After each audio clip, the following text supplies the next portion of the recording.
Joyce T വിയിലൂടെ ഞങ്ങളെ ശ്രദ്ധിക്കുന്ന എല്ലാവർക്കും യേശുക്രിസ്തുവിന്റെ നാമത്തിൽ ഞങ്ങളുടെ സ്നേഹവും വന്ദനവും അറിയിക്കുന്നു. പ്രിയപ്പെട്ട ദൈവമക്കളെ, നിങ്ങളൊക്കെ കർത്താവിൽ സന്തോഷമായിരിക്കുന്നെന്ന് വിശ്വസിക്കുന്നു. കർത്താവ് നിങ്ങളെ ഓരോരുത്തരെയും അനുഗ്രഹിക്കട്ടെ. ഇന്ന് നമ്മോടൊപ്പം അനുഗ്രഹിക്കപ്പെട്ടതായ ഒരു കർത്താവിൻ്റെ ദാസിയാണ് കടന്നു വന്നിരിക്കുന്നത്. ഒരു ഹിന്ദു ഉന്നത കുലജാതയായി ജനിച്ചു വളർന്ന് ഒരു ബ്രഹ്മചര്യമൊക്കെ സന്യാസി ആയി കടന്നുപോയതൊക്കെ ഒരു സഹോദരിയാണ്. കർത്താവ് അവിടെ നിന്ന് തിരഞ്ഞെടുത്തതായ വലിയൊരു വിധങ്ങളെക്കുറിച്ചാണ് ഇന്ന് നാം കേൾക്കാൻ പോകുന്നത്. വളരെ ശ്രദ്ധയോടും പ്രാർത്ഥനയോടും കൂടെ സ്കിപ്പ് ചെയ്യാതെ നിങ്ങൾക്ക് ഈ സാക്ഷ്യം കേട്ടാൽ നിങ്ങളുടെ ജീവിതത്തിൽ വലിയ അനുഗ്രഹമായി തീരുമെന്ന് കർത്താവിൽ വിശ്വസിക്കുന്നു. കർത്താവ് എല്ലാവരെയും ധാരാളം അനുഗ്രഹിക്കുമാറാകട്ടെ. നിങ്ങളോ അന്ധകാരത്തിൽ നിന്ന് അത്ഭുത പ്രകാശത്തിലേക്ക് നിങ്ങളെ വിളിച്ചവൻ്റെ സൽഗുണങ്ങളെ ഘോഷിപ്പാൻ തക്കവണ്ണം തിരഞ്ഞെടുത്തൊരു ജാതിയും രാജകീയ പുരോഹിത വർഗവും വിശുദ്ധ വംശവും സ്വന്തം ജനവുമാകുന്നു. പത്രോസിൻ്റെ ലേഖനത്തിൽ പത്രോസ് അപ്പോസ്തലൻ പറയുന്നതായ ഒരു വാക്യമാണ് ഞാനിപ്പോൾ ഉദ്ധരിച്ചത്.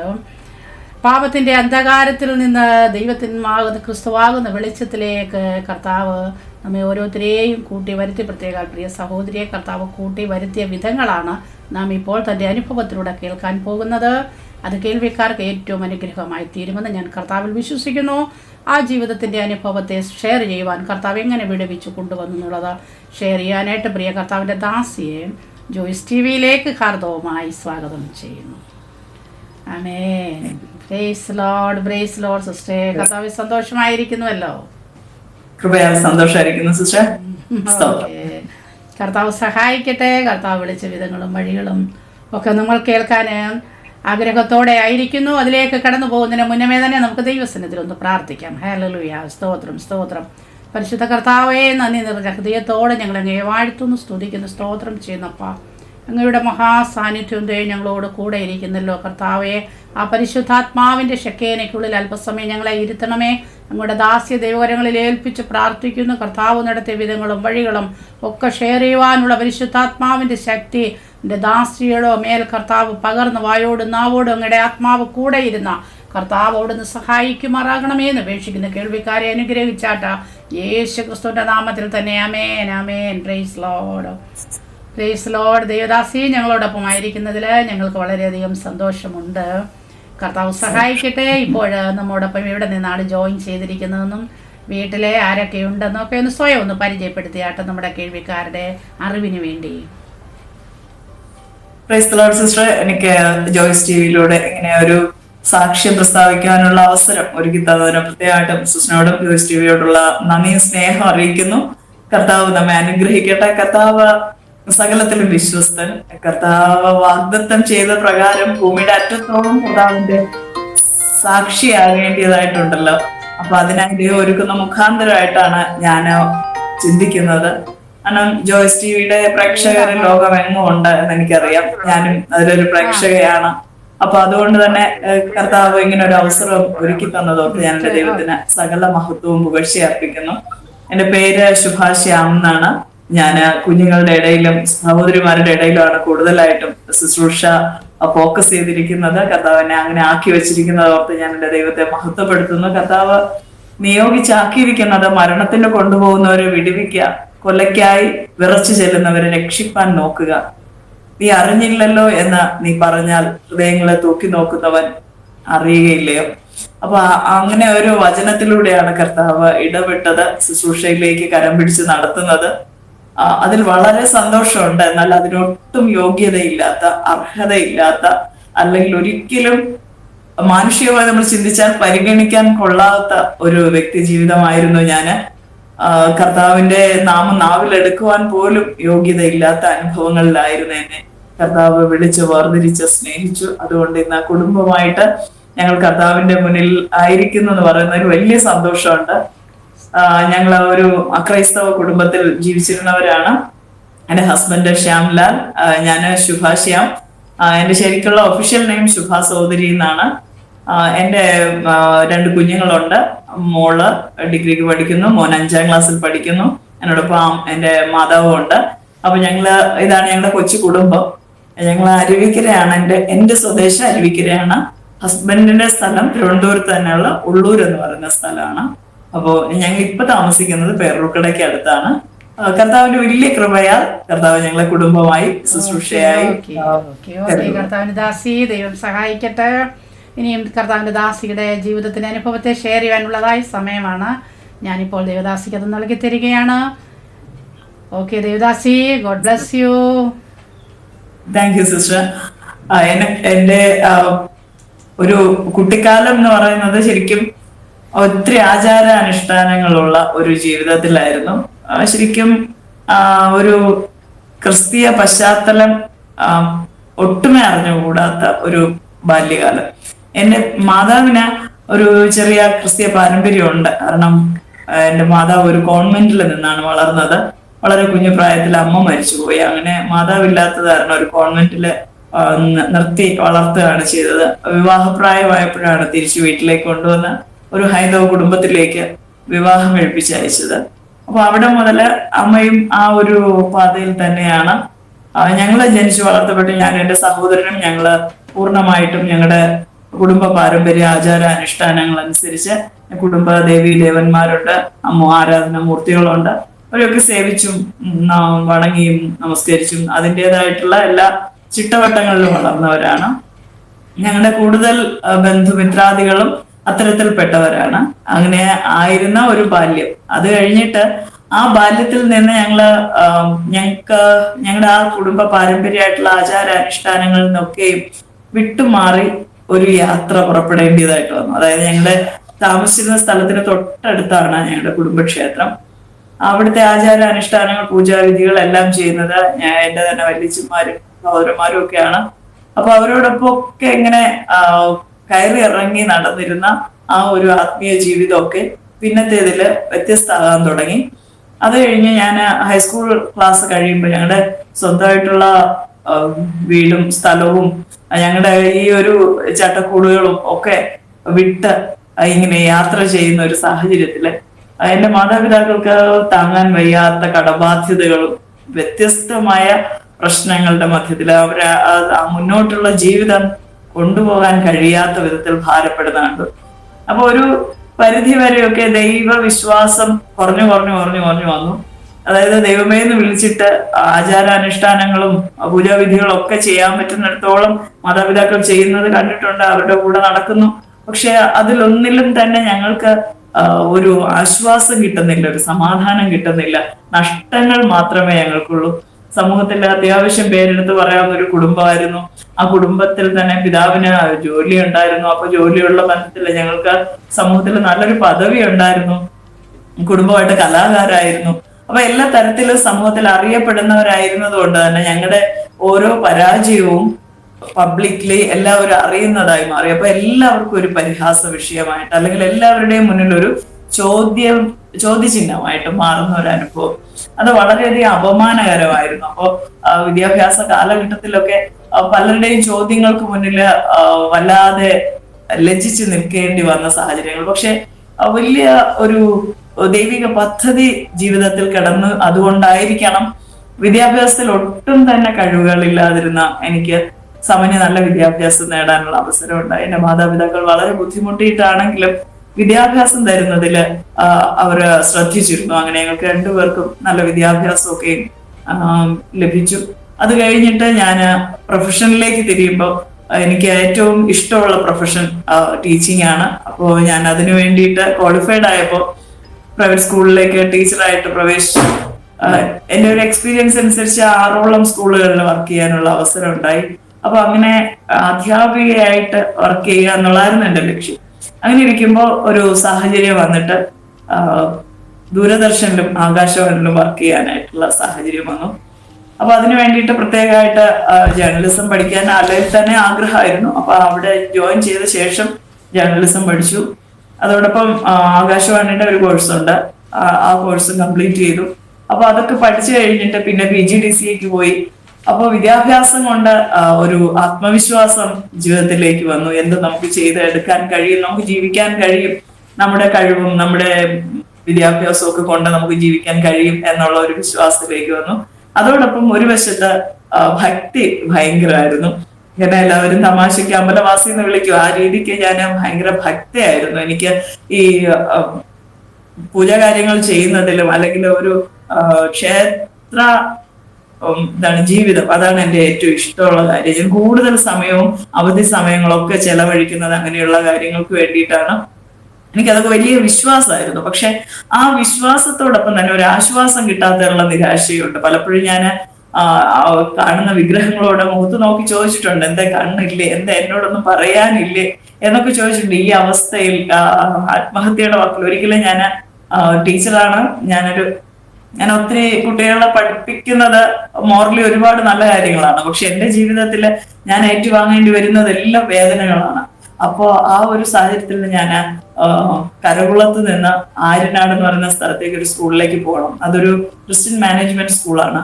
അവിടെ എനിക്ക് ജോലി തന്നു കഴിഞ്ഞിട്ട് പെട്ടെന്ന് തന്നെ അവിടെ എനിക്ക് എല്ലാമായി മാറുന്ന ഒരു അനുഭവം ഉണ്ടായി. അപ്പോൾ അവിടുത്തെ സിസ്റ്റേഴ്സ് എന്നെ എല്ലാറ്റിലും പാർട്ടിസിപ്പേറ്റ് ചെയ്യിക്കുന്നു, അവർ ഭയങ്കര സ്നേഹം കാണിക്കുന്നു. അവർക്ക് എപ്പോഴും അവരുടെ കൂടെ ഞാൻ നിൽക്കണം, അതാണ് അവരുടെ ഇഷ്ടം. ആ രീതിക്ക് എന്നെ വളരെയധികം, അപ്പൊ ഞാൻ വിവാഹം കഴിഞ്ഞിട്ടില്ല, അപ്പൊ അവരുടെ ആ ഒരു സ്നേഹം കരുതൽ ഒക്കെ കണ്ടപ്പോ എനിക്ക് വളരെ സന്തോഷം തോന്നി. അപ്പൊ അങ്ങനെ പോകുമ്പോ എന്റെ വീട്ടിലെ സാഹചര്യം വളരെ വേദനാജനകമാണ്. അപ്പൊ ഒരിക്കലും ഞാൻ ഇങ്ങനെ റെഡിയായി പോകാൻ ഇറങ്ങുമ്പോ ഞങ്ങള് പലിശ കൊടുക്കേണ്ടിയിരുന്ന ഒരു ആന്റി, അവരൊരു ക്രിസ്ത്യനാണ്. അപ്പൊ അവരെന്റെ മുറ്റത്ത് വന്ന് നിന്നിട്ട് ഞാൻ ഇറങ്ങുമ്പോ എന്നെ വളരെയധികം അസഭ്യം പറഞ്ഞു, ഒത്തിരി അസഭ്യം പറഞ്ഞു. അപ്പൊ ഞാൻ അവരുടെ കയ്യിൽ നിന്ന് കാശ് കടം വാങ്ങിയിട്ടില്ല. എന്റെ മാതാപിതാക്കൾ അത്യാവശ്യം വന്നപ്പോ വാങ്ങിയതാണ്.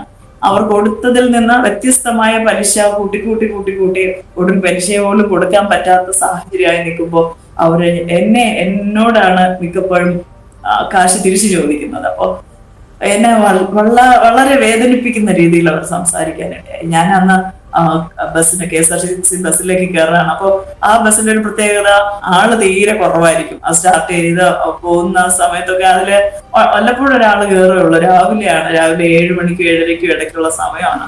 അപ്പൊ ഞാൻ അന്ന് കയറുമ്പോൾ ഞാൻ മാത്രമേ ഉള്ളൂ പാസഞ്ചറായിട്ട്, ബാക്കി കണ്ടക്ടറും ഡ്രൈവറും ഉണ്ട്. ഞാൻ ഡ്രൈവറിന്റെ അടുത്തുള്ള ലെഫ്റ്റ് സൈഡിലെ സീറ്റിൽ പോയിരുന്നു. ഇരുന്നിട്ട് ഞാൻ ഇങ്ങനെ ആകാശത്തേക്ക് നോക്കിയിരിക്കുകയാണ്. ഞാൻ മനസ്സുകൊണ്ട് അറിഞ്ഞു വളരെ ആഗ്രഹത്തോടെ പ്രാർത്ഥിച്ചു, ദൈവമേ, വളരെ ഫാസ്റ്റ് ആയിട്ടാണ് ബസ് പോകുന്നത്, കാരണം തിരക്കില്ല, ഒരു സ്റ്റോപ്പിൽ നിന്ന് ആള് കയറാൻ കാണില്ല, വളരെ വേഗത്തിൽ അത് പോവാണ്. ആനന്ദേശ്വരം എന്ന ബോർഡിലാണ് ബസ് വരുന്നത്. അപ്പോ സ്ഥിരം ഞാൻ ആ ബസ്സിലാണ് പോകുന്നത്. അപ്പൊ ഞാൻ അവിടെ ഇരുന്നിട്ട് പ്രാർത്ഥിച്ചു, ദൈവം എന്ന ഒരു ശക്തി ഉണ്ടോ, ദൈവം ഉണ്ടെങ്കിൽ ഈ ബസ് ഒന്ന് ആക്സിഡന്റ് ആകണേ, ഞാൻ മാത്രം മരിക്കണം, ബസ് ഡ്രൈവറോ കണ്ടക്ടറോ അവർക്ക് ഒരു ആപത്തും വരരുത്, ഞാൻ ഇരിക്കുന്ന ഭാഗം പോയി ഒരു പോസ്റ്റിലൊക്കെ ഇടിച്ച് അങ്ങ് മരിച്ചെങ്കിൽ എന്ന് ചിന്തിച്ച് ഞാനത് ശരിക്കും ആത്മാർത്ഥമായിട്ട് പ്രാർത്ഥിച്ചതാണ്. പക്ഷെ കുറച്ച് ദൂരം കൂടി അങ്ങോട്ട് ചെന്നപ്പോ ബസ് അത്തരത്തിൽ ഒന്ന് ട്വിസ്റ്റ് ചെയ്ത് പോവുകയും പെട്ടെന്നൊരു ബ്രേക്ക് ചെയ്യുകയൊക്കെ ചെയ്തു. അപ്പൊ ഞാൻ ആലോചിച്ചു, പ്രാർത്ഥിക്കുമ്പോ പ്രയോജനം ഉണ്ടല്ലോ, പ്രാർത്ഥിക്കുമ്പോ ഒരു അടയാളം ഉണ്ടല്ലോ, അങ്ങനെ ചിന്തിച്ചു. അപ്പൊ ഞാൻ അത്തരത്തിൽ മനസ്സുകൊണ്ട് തകർന്ന, ജീവിതം വെറുത്ത ഒരു അനുഭവത്തിലാണ്. അപ്പൊ എന്റെ ജീവിതത്തില് ഞാൻ ഒട്ടും പ്രതീക്ഷിക്കാതെ ഒരു സന്യാസ ജീവിതത്തിലേക്കൊക്കെ പ്രവേശിക്കപ്പെട്ട ആളാണ്. സന്യാസം എന്ന് പറയുന്നത് ക്രിസ്തീയ സന്യാസം അല്ല, ഹൈന്ദവ വിശ്വാസത്തിൽ തന്നെ സഹോദരിമാരുടെ ഒരു സന്യാസ സംഘമുണ്ട്, ബ്രഹ്മകുമാരീസ് എന്ന് പറഞ്ഞിട്ട്. അപ്പൊ പ്രജാപതി ബ്രഹ്മകുമാരീസ്, ആ സംഘടനയിലെ ഒരു ബ്രഹ്മചാരിണിയായി, ഒരു ബ്രഹ്മകുമാരിയായി ഞാൻ ജോയിൻ ചെയ്തു. ഒരു 2 വർഷം പഠനം, ഏകദേശം ഒരു 2 വർഷത്തെ പഠനവും പിന്നെ ബ്രഹ്മചര്യം സ്വീകരിച്ച് കടന്നു പോവുക ചെയ്തു. എന്നാൽ അത് കഴിഞ്ഞ് എന്നെ തിരിച്ചു വന്നു എന്റെ ജീവിതം എന്ന് പറയുന്നത് എനിക്ക് ലക്ഷ്യം തെറ്റിയ ഒരു പോക്കാണ്. എന്ന് വെച്ചാല് ജോലി ചെയ്യാനുള്ള ധൈര്യമുണ്ട്, പലതരത്തിലുള്ള വരുമാന മാർഗങ്ങളുണ്ട്, പക്ഷെ ഒന്നും ശരിയാകുന്നില്ല. എല്ലാ തരത്തിലും പരാജയങ്ങളാണ്, ഒന്നിനു പുറകെ ഒന്നായിട്ട് പരാജയമാണ്. അപ്പൊ ജീവിതത്തിൽ വല്ലാത്തൊരു വെറുപ്പുള്ള ഒരു കാലഘട്ടം. അത് കഴിഞ്ഞപ്പോ പിന്നെ എന്റെ ലക്ഷ്യം മാറാൻ തുടങ്ങി. ലക്ഷ്യം മാറി ആ ഒരു രീതിക്ക് വന്നപ്പോ ഞാൻ കുറച്ച് റിബല്യസ് ആയി, കുറച്ചധികം റിബല്യസ് ആയി. എനിക്ക് ക്രിസ്ത്യാനികളോട് വല്ലാത്ത വെറുപ്പ് തോന്നി. എന്നെ സ്നേഹിക്കുന്ന ഒത്തിരി ക്രിസ്ത്യൻസ് ഉണ്ടായിരുന്നു. അതിൽ തന്നെ എനിക്ക് ചില സിസ്റ്റേഴ്സിന്റെ സ്നേഹം എനിക്ക് മാറ്റിവെക്കാൻ പറ്റില്ല, അവരുടെ സ്നേഹം വളരെ വലുതാണ്. പക്ഷെ ആ സിസ്റ്റേഴ്സിനോട് സ്നേഹം ഉണ്ടെങ്കിൽ ക്രിസ്തീയതയോട് എനിക്ക് ഭയങ്കര വെറുപ്പായിരുന്നു. ഞാൻ ആ സിസ്റ്റേഴ്സിനോടൊപ്പം അവരുടെ കോൺവെന്റ് അല്ലാതെ ഒരു ചർച്ചും, അവരുടെ ഒരു ചർച്ചിനോട് ചേർന്ന അവർക്ക് താമസിക്കാൻ, ഒരു 3 സിസ്റ്റേഴ്സിന് താമസിക്കാൻ വേണ്ടിയിട്ടുള്ള ക്രമീകരണമുള്ള ഒരു വീടും, പിന്നെ അതിനോട് ചേർന്നാണ് സ്കൂള്. അപ്പൊ അവരോടൊപ്പം പല ദിവസങ്ങളിലും രാത്രിയില് സ്റ്റേ ചെയ്യാനൊക്കെ അവസരമുണ്ട്. അപ്പൊ അവരെ സഹായിക്കാൻ വേണ്ടി 2 സഹോദരിമാർ അവിടെ വേറെ നിൽപ്പുണ്ട്. അപ്പൊ ഇവരോടുള്ള അടുത്ത ഇടപഴകൽ കൊണ്ട് എനിക്ക് ഇവരോട് സ്നേഹമുണ്ട്, ബഹുമാനമുണ്ട്. പക്ഷെ പൊതുവിൽ എനിക്ക് ക്രിസ്ത്യാനികളോട് വളരെ വെറുപ്പാണ്. ഞാൻ ക്രിസ്തീയത ഒരു വിദേശ മതം എന്ന് തെറ്റിദ്ധരിച്ചിരുന്ന വ്യക്തിയാണ്. കാരണം ഞാൻ എഡ്യൂക്കേഷൻ സമയത്തൊക്കെ എൻ്റെ പിതാവിൽ നിന്ന് ഞാൻ പഠിച്ചു വന്നത് ഇത് ഒരു വിദേശ മതം എന്നുള്ള രീതിക്കാണ്. അതുകൊണ്ട് തന്നെ വിശുദ്ധ ബൈബിളിനെ ഞാൻ ഏറ്റവും വെറുത്തിരുന്നു. ബൈബിൾ എനിക്ക് കാണുന്നത് പോലെ അലർജി. ബൈബിളിനകത്ത് എന്താണെന്ന് ഞാൻ അന്വേഷിച്ചിട്ടില്ല. മറ്റെല്ലാ പുസ്തകങ്ങളും വായിക്കും. പുസ്തകം വായിക്കാൻ എനിക്ക് വലിയ ഇഷ്ടമാണ്. കിട്ടുന്ന പുസ്തകങ്ങളൊക്കെ വായിക്കും. കൂടുതലും ആധ്യാത്മിക പുസ്തകങ്ങളാണ് വായിക്കുക. പക്ഷെ അങ്ങനെയൊക്കെ വായിക്കുമ്പോഴും ബൈബിൾ കണ്ടു കഴിഞ്ഞാൽ എനിക്ക് ഉറപ്പാണ്. ബൈബിൾ തുറന്നു നോക്കിയിട്ടില്ല. പുതിയ നിയമം എനിക്ക് ഗിഫ്റ്റ് കിട്ടിയിട്ടുണ്ട്. ഈ സിസ്റ്റേഴ്സിനോടുള്ള കൂട്ടുകെട്ടില് അവരവിടെ ചെല്ലുമ്പോൾ രാത്രിയില് പ്രത്യേക അവരുടെ പ്രാർത്ഥനയെല്ലാം വീടിനോട് ചേർന്ന് അവർക്ക് ഒരു ചാപ്പൽ സർവീസ് ഉണ്ട്. അപ്പൊ അവിടെ നടക്കും. അപ്പൊ എന്നെ അവിടെ കൊണ്ടുപോകും. ഇവര് ഒത്തിരി സമയം മുട്ടന്മേൽ നിൽക്കുന്നു, കൊന്ത ചൊല്ലുന്നു. ഇങ്ങനെയൊക്കെ കാണുമ്പോൾ ഞാൻ ഇവരിങ്ങനെ പഠിക്കുകയാണ്. പക്ഷെ ഇവരെടുക്കുന്ന ഈ വിശുദ്ധ ബൈബിൾ മാത്രം എനിക്ക് ഇഷ്ടമല്ല. അവരെടുക്കുന്ന ബൈബിൾ അല്ലെങ്കിൽ എന്റെ കയ്യിൽ തന്നിട്ട് വായിക്കാൻ പറയുമ്പോൾ ഞാൻ വായിക്കുമ്പോ വായിക്കാൻ പറയുമ്പോൾ അതിനെ റിജക്ട് ചെയ്യാറില്ല. പക്ഷെ വായിക്കുന്നതൊന്നും ഞാൻ ഗ്രഹിക്കാൻ എനിക്ക് കഴിഞ്ഞിട്ടില്ല എന്നുള്ളതാണ് സത്യം.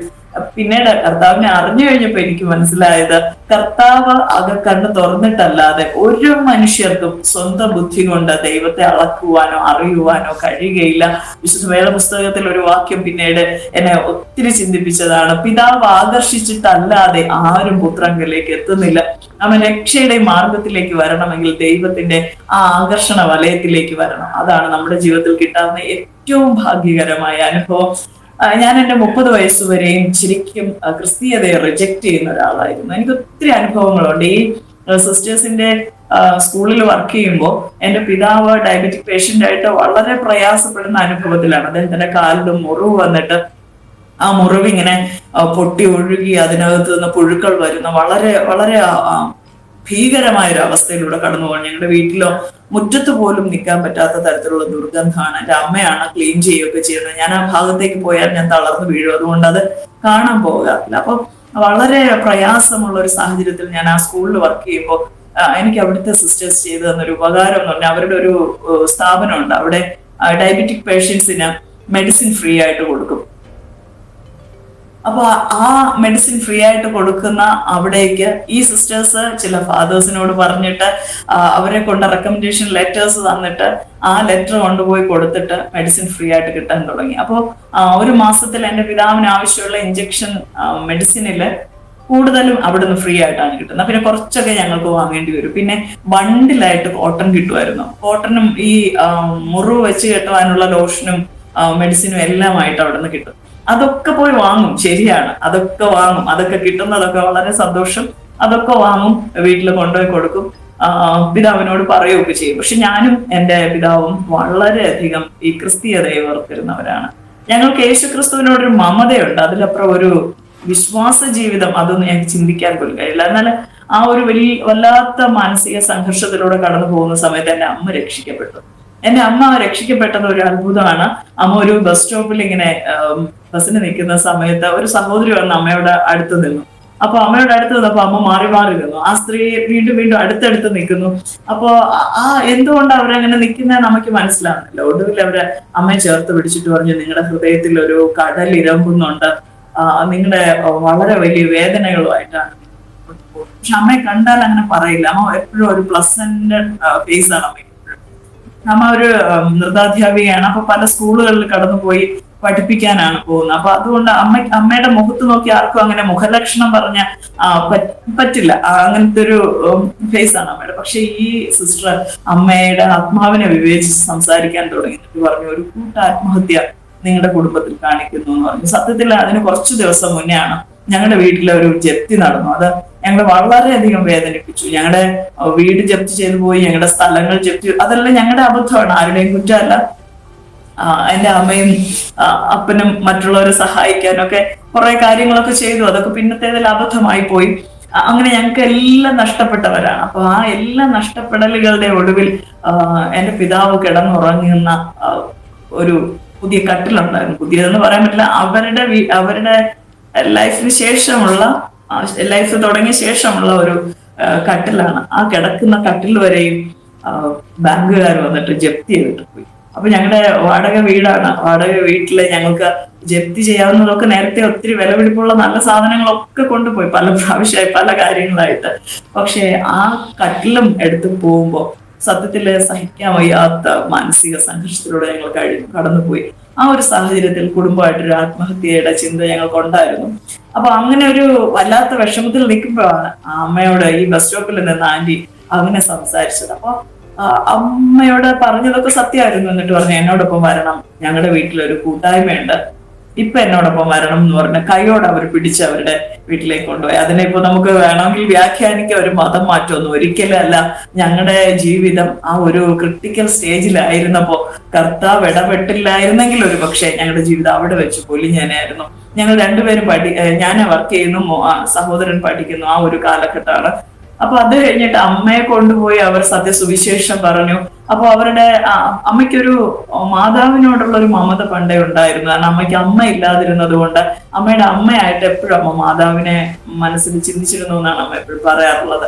എന്നാൽ അവിടെ പോയി സത്യസുവിശേഷം അറിഞ്ഞപ്പോൾ വിശുദ്ധ ബൈബിളിനുള്ളിൽ പറയുന്ന ജീവനുള്ള ദൈവത്തെ അറിയാനിടയായപ്പോൾ പിതാവ് പുത്ര പരിശുദ്ധാത്മാവാകുന്ന ഏക സത്യ ദൈവത്തെ മനസ്സിലാക്കി രക്ഷയുടെ സന്തോഷത്തിലേക്ക് അമ്മ വരുവാനിടയായി. കുറച്ചു നാളുകൾക്കുള്ളിൽ അമ്മ വിശ്വാസ സ്നാനം സ്വീകരിച്ചു. പക്ഷെ അമ്മയ്ക്ക് കിട്ടിയ ഈ സന്തോഷമോ ഈ സമാധാനമോ അല്ലെങ്കിൽ ദൈവത്തോടുള്ള ഇടപെടലോ ഒന്നും ഞങ്ങൾക്ക് വിഷയമേ ആയിരുന്നില്ല. ഞാനും എൻ്റെ പിതാവ് നന്നായിട്ട് എതിർത്തു. വളരെയധികം വേദനിപ്പിക്കുന്ന തരത്തിലായി നമ്മുടെ വീട്ടിലേക്ക് ഒരു ക്രിസ്തീയ അനുഭവം ആവശ്യമേ ഇല്ലെന്ന് ഞങ്ങൾ വെല്ലുവിളിക്കുന്ന ഒരു അനുഭവത്തിലേക്ക് വന്നു. എന്നാൽ ഞങ്ങളുടെ ജീവിതം മുന്നോട്ട് ഒരു ചുവട് പോലും വെക്കാൻ പറ്റാതെ വണ്ണം ക്രിട്ടിക്കൽ ആയിക്കൊണ്ടിരിക്കുകയാണ്. എങ്കിലും ഞങ്ങൾക്ക് ഞങ്ങളുടേതായ ആചാരാനുഷ്ഠാനങ്ങളും വിശ്വാസങ്ങളും ഞങ്ങളുടേതായിട്ടുള്ള കുടുംബ പാരമ്പര്യം ഒന്നും വിട്ടുകളയുവാനോ താല്പര്യമില്ല. പിന്നെ ഒരു നാണം കെട്ടൊരു കാര്യമായിട്ടാണ് അമ്മ അങ്ങനെ വിശ്വാസത്തിലേക്ക് പോയപ്പോൾ ഞങ്ങൾക്ക് തോന്നിയത്. കാരണം ഞങ്ങളുടെ നാട്ടിൽ തന്നെ ഈ കാത്തലിക് ചർച്ചസ് ഉണ്ട്. അതിൽ തന്നെ വെട്ടുകാട് എന്ന് പറയുന്ന ഒരു പുണ്യ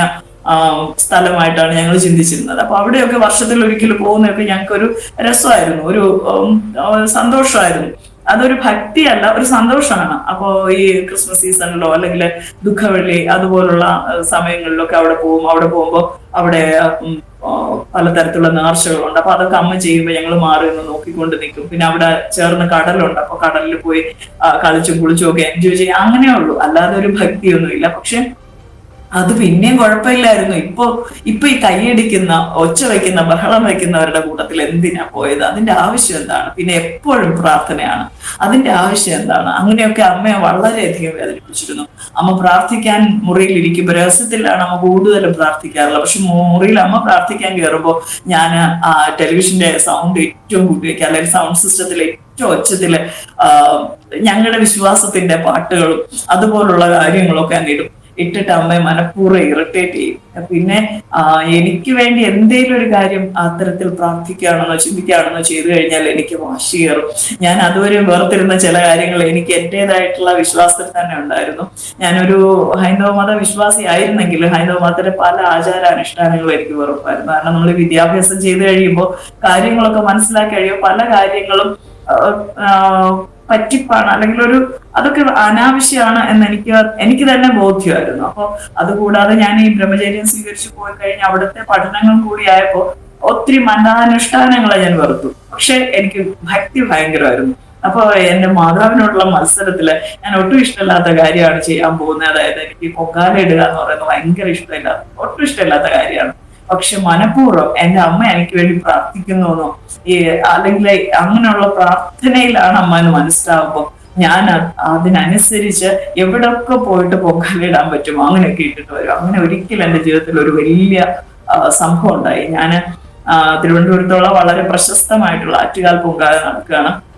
ഞാൻ രാവിലെ 3 മണി സമയം എണീറ്റ് ഫ്രഷായി ബസ്സിന് KSRTC ബസ്സിന് കാര്യങ്ങളെല്ലാം ക്രമീകരിച്ച് കിറ്റുമായിട്ട് പോയി അവിടെ ചെന്ന് കാര്യങ്ങളൊക്കെ കഴിഞ്ഞു. വൈകിട്ട് 3:30 4 അടുപ്പിക്കുന്ന സമയത്ത് ഞാൻ എൻ്റെ വീട്ടിലേക്ക് തിരിച്ചു വരികയാണ്. അപ്പൊ ഒറ്റയ്ക്കാണ്, വേറെ ആരെയും കൂട്ടുപിടിക്കുന്നത് എനിക്ക് ഇഷ്ടമല്ല. ഒത്തിരി ആൾക്കാർ ഞങ്ങളുടെ നാട്ടിൽ നിന്ന് അതിന് വേണ്ടിയിട്ട് പോകും.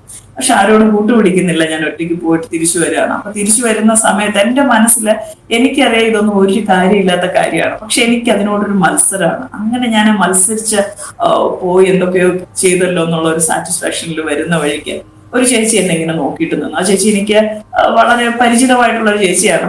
ഞാൻ ദൂരെ നിന്ന് വരുമ്പോഴേ നോക്കി നിന്നു.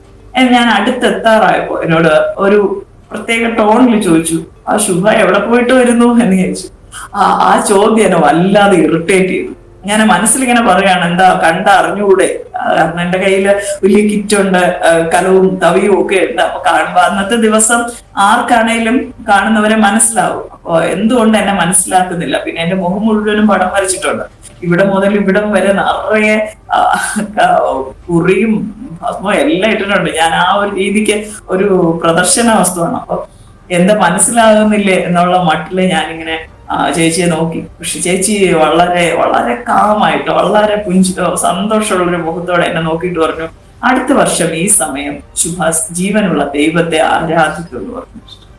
എനിക്കപ്പോ ഉണ്ടായ ദേഷ്യം പുറത്ത് പറയാൻ പറ്റില്ല. അത്രയ്ക്ക് മാത്രം ദേഷ്യം തോന്നി. ആ ചേച്ചിക്ക് ഒരു അടി കൊടുത്താലോ എന്ന് തോന്നി. ചേച്ചി ഒരു മതിലിന്റെ അപ്പുറവും മേളിലായിട്ട് നിൽക്കുകയാണ്, ഞാൻ താഴെ കൂടെയാണ് പോകുന്നത്.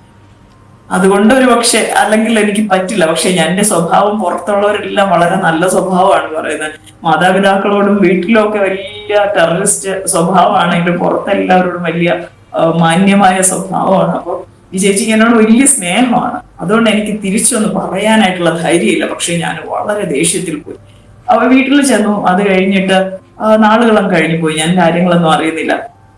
കുറച്ച് നാളുകൾക്കുള്ളിൽ ഞങ്ങളുടെ ജീവിതം ആകെ താഴ്ന്നിട്ടാണ്. ആ സമയം എന്റെ വിവാഹം കഴിഞ്ഞിരുന്നു, എനിക്ക് കുഞ്ഞുണ്ട്. കുഞ്ഞിന് ഒത്തിരിയും കാര്യങ്ങൾ. ആ സമയം ഞങ്ങളുടെ ജീവിതത്തിലെ എല്ലാ താളവും തെറ്റിയൊരു സമയം. അത് ഈ ചേച്ചി പറയുന്ന സമയത്ത് ഞാൻ ശരിക്കും ക്രിട്ടിക്കൽ സ്റ്റേജിലാണ്. ഞങ്ങളിങ്ങനെ നിരന്തരം ആശുപത്രി കയറി ഇറങ്ങുന്ന വല്ലാത്തൊരു സാഹചര്യമാണ്. അപ്പോൾ എന്റെ കുടുംബജീവിതത്തിൽ കയറിയപ്പോഴും ഞാൻ ആഗ്രഹിച്ചു, അല്ലെങ്കിൽ പ്രതീക്ഷിച്ചു, എന്റെ ജീവിതത്തിൽ കിട്ടാത്ത സമാധാനം കുടുംബജീവിതത്തിലേക്ക് പോകുമ്പോൾ കിട്ടും എന്ന്. കാരണം എന്റെ ഹസ്ബൻഡ് ഒരു നല്ല വിശ്വാസിയായിരുന്നു. അപ്പൊ അദ്ദേഹത്തിന്റെ ഭക്തി എന്ന് പറയുന്നത്, വിശ്വാസി എന്ന് ഞാൻ ഉദ്ദേശിച്ചത് ക്രിസ്തീയ വിശ്വാസിയല്ല, അദ്ദേഹം ഒരു ഭയങ്കര ഭക്തനായിരുന്നു. അദ്ദേഹത്തിന് എപ്പോഴും ഈ ക്ഷേത്ര ദർശനമാണ് ഒരു പ്രധാന ഹോബി എന്ന് പറയുന്നത് തന്നെ. അതിങ്ങനെ ഒരു ഡെഡിക്കേറ്റഡ് മൈൻഡാണ്. പിന്നെ വീട്ടിലാണെങ്കിലും രാവിലെ മുതൽ ഭയങ്കര ആചാരാനുഷ്ഠാനങ്ങൾ കാര്യങ്ങളൊക്കെ ചെയ്യും. അതിലൊക്കെ വളരെ സിൻസിയർ ആണ് ആള്. അപ്പൊ അങ്ങനെ ഇരുന്നിട്ട് മലയ്ക്ക് പോകാനായിട്ട് വ്രതമെടുത്ത് അങ്ങനെ കഴിയുന്ന ഒരു സമയം. അപ്പൊ ഞങ്ങളുടെ വീട്ടിലെ സാഹചര്യം, ഞങ്ങൾ രണ്ടാളുടെയും കുടുംബ ജീവിതത്തിനകത്ത് ഞങ്ങൾക്ക് പുറത്തു പറയാൻ പറ്റാത്ത രീതിക്ക് വലിയ സാമ്പത്തിക ബാധ്യത വന്നു. സത്യത്തില് ജസ്റ്റ് ജീവിച്ചു പോവുക എന്നുള്ളതല്ലാതെ എന്തെങ്കിലും ഒരു ആഡംബരം കാണിച്ച് ഞങ്ങൾക്ക് ഒരു കടം വന്നു എന്ന് പറയാൻ പറ്റില്ല. പക്ഷെ ലക്ഷങ്ങളുടെ കടബാധ്യതയിൽ ഞങ്ങൾ അകപ്പെട്ടു പോയി. അദ്ദേഹം ചെയ്തുകൊണ്ടിരുന്ന ബിസിനസ് വേഗത്തിൽ പൊളിഞ്ഞുപോയി. അതിൻ്റെതായിട്ടുള്ള വലിയ ബാധ്യത വന്ന് കയറിയത് കാരണം ഞങ്ങൾ വലിയ കടക്കെണിയിലായി. അതേ സമയത്ത് ഞങ്ങളുടെ കുഞ്ഞിനൊരു ഡെഫിഷ്യൻസി ഉണ്ടായിരുന്നു. അപ്പൊ അത് ട്രീറ്റ് ചെയ്യാനും കഴിയില്ല എന്ന് ഡോക്ടേഴ്സ് പറയുന്നു. പക്ഷെ ഞങ്ങൾക്ക് ജസ്റ്റ് ഒന്ന് ഡോക്ടറെ കൺസൾട്ട് ചെയ്യാൻ പോലും ഞങ്ങളുടെ കയ്യിൽ കാശില്ലാത്ത വിധത്തിൽ ഞങ്ങൾ വളരെയധികം മാനസികമായ സംഘർഷത്തിലേക്ക് പോയി. അതുപോലെ തന്നെ അദ്ദേഹത്തിനും നിരന്തരമായിട്ട് ആശുപത്രി കയറി ഇറങ്ങുന്ന അവസ്ഥ എന്റെ ശരീരത്തിലും. എനിക്ക് ഒരു മാസത്തിൽ ഒരു 2 പ്രാവശ്യമെങ്കിലും ഞങ്ങൾക്കൊരു ഫാമിലി ഡോക്ടർ എന്ന് പറയത്തക്ക വിധത്തിൽ ഒരു ഡോക്ടറായിട്ട് വളരെ അടുത്ത ബന്ധമുണ്ട്. അപ്പൊ സാറിനെ പോയി ഡിസ്റ്റർബ് ചെയ്യാണ്. എന്നിട്ട് അദ്ദേഹം തരുന്ന മെഡിസിൻ വാങ്ങിക്കഴിയുമ്പോൾ ഞങ്ങള് കുഞ്ഞിനെ കാണിക്കുമ്പോഴായാലും ഞാൻ എന്നെ കാണിക്കുന്ന സമയത്തും അദ്ദേഹത്തിന് തിരിച്ച് ഫീ കൊടുക്കാനായിട്ട് കയ്യിലുണ്ടാവില്ല. അപ്പൊ കടം പറഞ്ഞു വരുന്ന ഒരവസ്ഥ, അല്ലെങ്കിൽ അത്തരത്തിലൊക്കെ പല ദിവസങ്ങൾ ഞങ്ങൾ അങ്ങനെ കഴിഞ്ഞു പോവാണ്. അപ്പൊ ഞങ്ങൾക്ക് മുന്നോട്ട് പോകാൻ വയ്യ. ഞാനപ്പോ ടീച്ചറാണ്, സ്കൂളിൽ വർക്ക് ചെയ്യാണ്. അതോടൊപ്പം ഞാൻ മീഡിയ പ്രവർത്തനങ്ങളിലാണ്. അതിനേക്കാൾ ആ സമയത്ത് തന്നെ ഒത്തിരിയും സന്തോഷിച്ചിരുന്ന മറ്റൊരു കാര്യമാണ് ഞാൻ വിശ്വസിച്ചിരുന്ന കാര്യങ്ങളൊക്കെ എനിക്ക് സമൂഹത്തിൽ വേഗത്തില് ഒന്ന് എത്തിക്കണം എന്നുള്ള ആഗ്രഹത്തില് കുറച്ച് യൗവനക്കാരെ സംഘടിപ്പിച്ചിട്ട് ഞാനൊരു പ്രോഗ്രാം ചെയ്യുന്നുണ്ടായിരുന്നു. ഞങ്ങളുടെ കുടുംബത്തിലെ എന്റെ കുഞ്ഞുനാള്, ഞാനൊരു 3 വയസ്സ് മുതൽ നൃത്താഭ്യാസം ചെയ്തിരുന്ന ആളാണ്. ക്ലാസിക്കൽ നൃത്തമൊക്കെ വളരെ ആധികാരികമായിട്ട് പഠിച്ച് പെർഫോം ചെയ്തുകൊണ്ടിരുന്ന ആളാണ്. എന്റെ മാതാപിതാക്കൾ കലാകാരാണ്. എന്റെ പിതാവ് ഒരു ബാങ്ക് ബ്രാഞ്ച് MD ആയിരുന്നെങ്കിലും എന്നെക്കാൾ ഉപരി അദ്ദേഹം ഒരു അർപ്പണ മനോഭാവമുള്ള കലാകാരനായിരുന്നു. അദ്ദേഹം നന്നായിട്ട് എഴുതുകയും ഡയറക്റ്റ് ചെയ്യുകയും ഒക്കെ ചെയ്യുന്ന ആള്. അപ്പൊ അങ്ങനെ ഞങ്ങൾക്ക് ഒത്തിരി കലാരൂപങ്ങൾ ഞങ്ങൾ പ്രസന്റ് ചെയ്യുന്നുണ്ടായിരുന്നു. ക്ഷേത്രങ്ങൾ ഉത്സവ സമയമാകുമ്പോൾ ഒത്തിരി ക്ഷേത്രങ്ങൾ പോയിട്ട് പ്രോഗ്രാംസ് ചെയ്യുക, മറ്റു സ്റ്റേജസിൽ പോയി ചെയ്യുക. അതുപോലെ സാംസ്കാരിക സംഘടനകളുമായിട്ടൊക്കെ വളരെ അടുത്ത ഇടപെടലുകളുണ്ട്. ചില ടൂറിസ്റ്റ് പ്ലേസസിൽ ഞങ്ങൾക്ക് വർഷാവർഷങ്ങളിൽ പ്രോഗ്രാംസ് ചെയ്യേണ്ടതായിട്ടുണ്ട്. നമ്മുടെ ട്രഡീഷണൽ ആയിട്ടുള്ള പ്രോഗ്രാംസ്. അപ്പൊ അങ്ങനെയൊക്കെ കലാമേഖലകളിൽ, സാംസ്കാരിക മേഖലകളിലെല്ലാം ഞങ്ങൾക്ക് പ്രത്യേകമായ ഒരു ഇടപെടലുണ്ടായിരുന്ന സമയമാണ്. അപ്പൊ സാമ്പത്തികമായ നന്മയുണ്ടോ എന്ന് ചോദിച്ചാൽ എല്ലാ തരത്തിലും ഉണ്ട്. പക്ഷെ ഒന്നും ഞങ്ങളുടെ കൈപ്പിടിയിൽ ഒതുങ്ങുന്നില്ല, ഒന്നും ഞങ്ങളുടെ കയ്യിൽ നിൽക്കുന്നില്ല. എല്ലാറ്റിലും നഷ്ടം, എല്ലാറ്റിലും വേദന, എല്ലാറ്റിലും പ്രയാസം. ഹോസ്പിറ്റലുകൾ കയറി ഇറങ്ങി നടക്കുക, അതാണ് ഞങ്ങളുടെ ഒരു കാലഘട്ടം മുഴുവനുള്ള ശാപമായിരുന്നത്. എന്ത് ചെയ്തിട്ടും ജീവിക്കാൻ പറ്റാത്ത സാഹചര്യം. വാടക വീടുകളിലാണ് മാറി മാറി താമസിക്കുന്നത്. ഏകദേശം ഒരു 25 പരം വാടക വീടുകൾ മാറി താമസിച്ചു. അത്രയ്ക്കും മാത്രം ഓരോ വർഷം, അല്ലെങ്കിൽ ഈ 2 വർഷം അല്ലെങ്കിൽ 5 വർഷം കൂടുമ്പോൾ മാറി മാറി മാറി മാറി പോകുന്ന അവിടെയൊക്കെയും ജീവൻ പിടിച്ചു നിർത്തിയത് ആരാ എന്ന ഒരു ചിന്ത പലപ്പോഴും മനസ്സിൽ തോന്നിയിട്ടുണ്ട്. അങ്ങനെ ഒരു ക്രിട്ടിക്കൽ സ്റ്റേജിൽ ഇരിക്കുമ്പോൾ ഹസ്ബൻഡും ഞാനും ഞങ്ങള് രഹസ്യത്തിൽ തീരുമാനിച്ചു നമുക്ക് ജീവിതം അവസാനിപ്പിക്കാം. കാരണം മുന്നോട്ട് പോകാൻ പറ്റുന്നില്ല. കുറ്റപ്പെടുത്തലുകളുടെ ഒരു ലോകത്തിലേക്ക് ഞങ്ങൾ ചെന്നെത്തപ്പെടുകയാണ്. പരിചയമുള്ളവരെല്ലാം കുറ്റപ്പെടുത്തിയാണ് ചോദിക്കുന്നത്, നിങ്ങൾ എന്ത് ചെയ്തിട്ടാണ് ഇത്രയും വലിയ ബാധ്യത വന്നത്, എന്തിനാ ഇങ്ങനെ കടമുണ്ടാക്കി വെച്ചത്, ഇങ്ങനെയൊക്കെയാണ് ചോദിക്കുന്നത്. സത്യത്തിൽ ഞങ്ങൾ അറിഞ്ഞുകൊണ്ടോ മനഃപൂർവ്വമോ ഒന്നും ചെയ്തതല്ല. പക്ഷെ എല്ലാത്തിലും തകിടം പറഞ്ഞ ഒരു അവസ്ഥയിൽ ജീവിതമായിരിക്കുമ്പോൾ കുഞ്ഞിനെ കുറിച്ച് പ്രതീക്ഷയില്ല. കുഞ്ഞിനെ കുറിച്ച് ഡോക്ടേഴ്സ് പറഞ്ഞത് കുഞ്ഞ് നടക്കാനിനി, അപ്പോഴും നടക്കുന്നുണ്ട്. അവളുടെ ആ വളർച്ചയുടെ സമയത്ത് ഞാൻ ഈ പറയുന്ന ആ പീരീഡ് എന്ന് പറഞ്ഞാൽ അവളുടെ ഏകദേശം 2.25 വയസ്സ് പ്രായമാകുന്ന സമയമാണ്.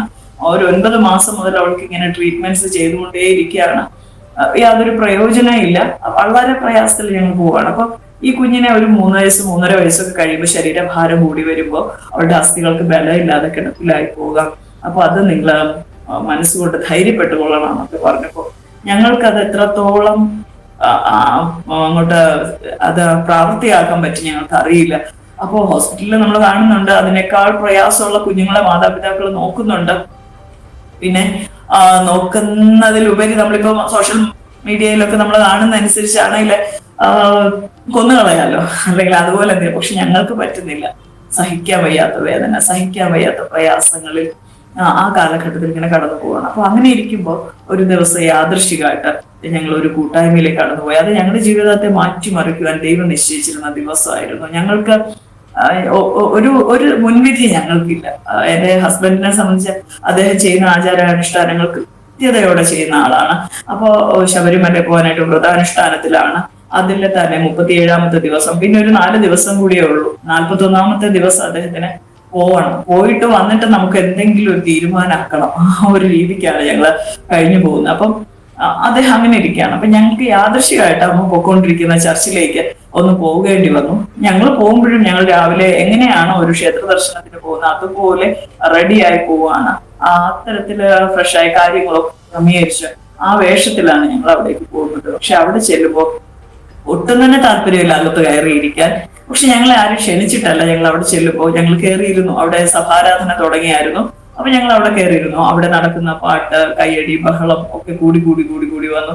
ആ കൂടി വരുന്ന അനുസരിച്ച് ദേഷ്യം കൂടാൻ തുടങ്ങി. മനസ്സിൽ വല്ലാത്തൊരു വെറുപ്പ് തോന്നാൻ തുടങ്ങി. കാരണം ഇതൊന്നും കണ്ട് പരിചയമില്ല. കേട്ടിട്ടുണ്ട് അടുത്തൊക്കെയുള്ള സ്ഥലങ്ങളിൽ ഈ കയ്യടിക്കുകയും കൊട്ടും ബാൻഡ് തട്ടുന്ന ശബ്ദമൊക്കെ കേൾക്കുമ്പോൾ വല്ലാത്ത ഇറിറ്റേഷനാണ്. പക്ഷെ ഇത് അതിനുള്ളിലാണല്ലോ പോയി കയറി ഇരുന്നതെന്ന് ഓർത്തിട്ട് വല്ലാത്ത അസ്വസ്ഥത. അവിടെ ഇരിക്കുന്ന ആൾക്കാരെയൊക്കെ നോക്കിയപ്പോൾ അവർ ഭയങ്കരമായിട്ട് ശരീരമൊക്കെ ചലിപ്പിച്ച് കൈയൊക്കെ അടിച്ചും ഉയർത്തിയും ബഹളം വെക്കുന്നു, ആർപ്പ് വിളിക്കുന്നു. എന്താ ഇത് കാണിക്കുന്ന ഭ്രാന്താണ് ഇവർക്കെന്നൊക്കെ ചിന്തിച്ചിരുന്നു.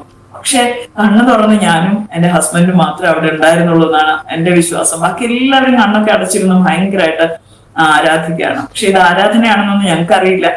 ഇവരെന്തായി കാണിക്കുന്നത്, എന്തിനാ ഇത്ര ഒച്ച വയ്ക്കുന്നതെന്നൊക്കെ ചിന്തിച്ചിരുന്നു. പക്ഷെ പെട്ടെന്ന് എന്റെ ജീവിതത്തില് എന്താണ് അവിടെ സംഭവിച്ചതെന്ന് ചോദിച്ചാല് ഒരു മനുഷ്യനെ നമ്മളോടൊന്നും പറയുന്നില്ല. ഞങ്ങൾ രണ്ടുപേരുടെ അടുത്തേക്ക് പ്രത്യേകിച്ച് ആരും വരുന്നില്ല. ഞങ്ങൾ കസേര കണ്ടിരിക്കുന്ന ഒത്തിരി ദൂരത്തേക്ക് പായിട്ടിട്ടുണ്ട്. വാരി നിറയെ ആളുണ്ട്, ഇരിപ്പുണ്ട്. കസേരകളിലും നിറയെ ആളുണ്ട്. മുന്നിലായിട്ടാണ് ദേവദാസൻ ശുശ്രൂഷിക്കുന്നത്. പക്ഷെ ഞങ്ങളോട് സ്വർഗത്തിലെ ദൈവം മനസ്സലിഞ്ഞ ദിവസമായിരുന്നു അത്. ദൈവം ജീവനുള്ള ദൈവം ആരാണെന്ന് ഞങ്ങൾക്ക് ദൈവം വെളിപ്പെടുത്തി തന്നു. ഞങ്ങളുടെ ജീവിതത്തിൽ ഉണ്ടായിരുന്ന ഹൃദയം പൊട്ടിപ്പോകുമെന്ന് തോന്നുന്ന വലിയ പ്രതിസന്ധി, വലിയ വേദന, വലിയ പ്രയാസം, ആർക്കും ഞങ്ങളെ മനസ്സിലാക്കുവാനോ ആശ്വസിപ്പിക്കുവാനോ കഴിയാതിരുന്ന, ഞങ്ങൾക്കൊന്ന് മരിച്ചാൽ മതി എന്ന് തോന്നുന്ന അനുഭവത്തിലായിരുന്നു. എത്രയോ രാത്രികളിൽ ഉറക്കമില്ലാതെ കരയാൻ പോലും കഴിയാത്ത വിധം ജീവിതം മരവിച്ചിരുന്ന ആ ഒരു വലിയ ഭാരം ഞങ്ങളുടെ മേൽ നിന്ന് ദൈവം എടുത്തു മാറ്റി. അത് ഒരേ സമയം ഞങ്ങളുടെ ജീവിതത്തിൽ സംഭവിക്കുന്നു. പക്ഷെ ഞങ്ങൾ രണ്ടുപേരും പരസ്പരം അത് അറിയുന്നില്ല, ഞങ്ങൾ പരസ്പരം നോക്കുന്ന പോലും ഇല്ല.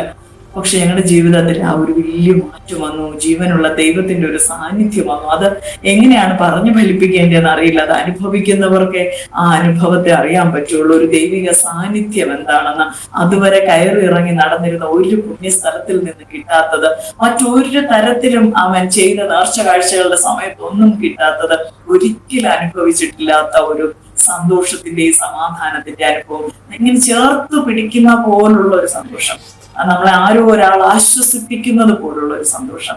അവിടെ നിന്ന് ഇറങ്ങി പുറത്തേക്ക് വന്നു. കുഞ്ഞിനെ അവിടുത്തെ ദേവദാസൻ വന്നൊന്ന് പ്രാർത്ഥിക്കട്ടെ എന്ന് ചോദിച്ചു. പ്രാർത്ഥിച്ചോളം പറഞ്ഞു. അദ്ദേഹം ഇപ്പോൾ നിത്യതയിൽ വിശ്രമിക്കുന്നു. അദ്ദേഹത്തിന്റെ ഒരു ജസ്റ്റ് ഒരു പ്രാർത്ഥന കഴിഞ്ഞ് ഞങ്ങൾ വീട്ടിലേക്ക് മടങ്ങി. വഴി മധ്യേ ഞങ്ങൾ ഇങ്ങനെ തമ്മിൽ പറഞ്ഞു, എന്തൊരു സമാധാനമാണ്. നമ്മൾ അനുഭവിച്ചിരുന്ന ആ വലിയ വേദന എങ്ങോ മാറിപ്പോയതുപോലെ വലിയൊരു സമാധാനം കിട്ടിയ സന്തോഷത്തിൽ ഞങ്ങൾ പോയി. പിന്നെ ഞങ്ങൾക്ക് ഉണ്ടായത് ജീവിതത്തിൽ ആകെ ഒരു മാറ്റമാണ്. അതുവരെ ഞങ്ങൾ അനുഷ്ഠിച്ചു വന്നിരുന്ന സകലത്തെയും ഞങ്ങളോട് ആരും പറഞ്ഞില്ല. ഇപ്പൊ മതം മാറുക എന്നൊക്കെ പറഞ്ഞു കഴിഞ്ഞാൽ ഭയങ്കര സംഭവമാണല്ലോ.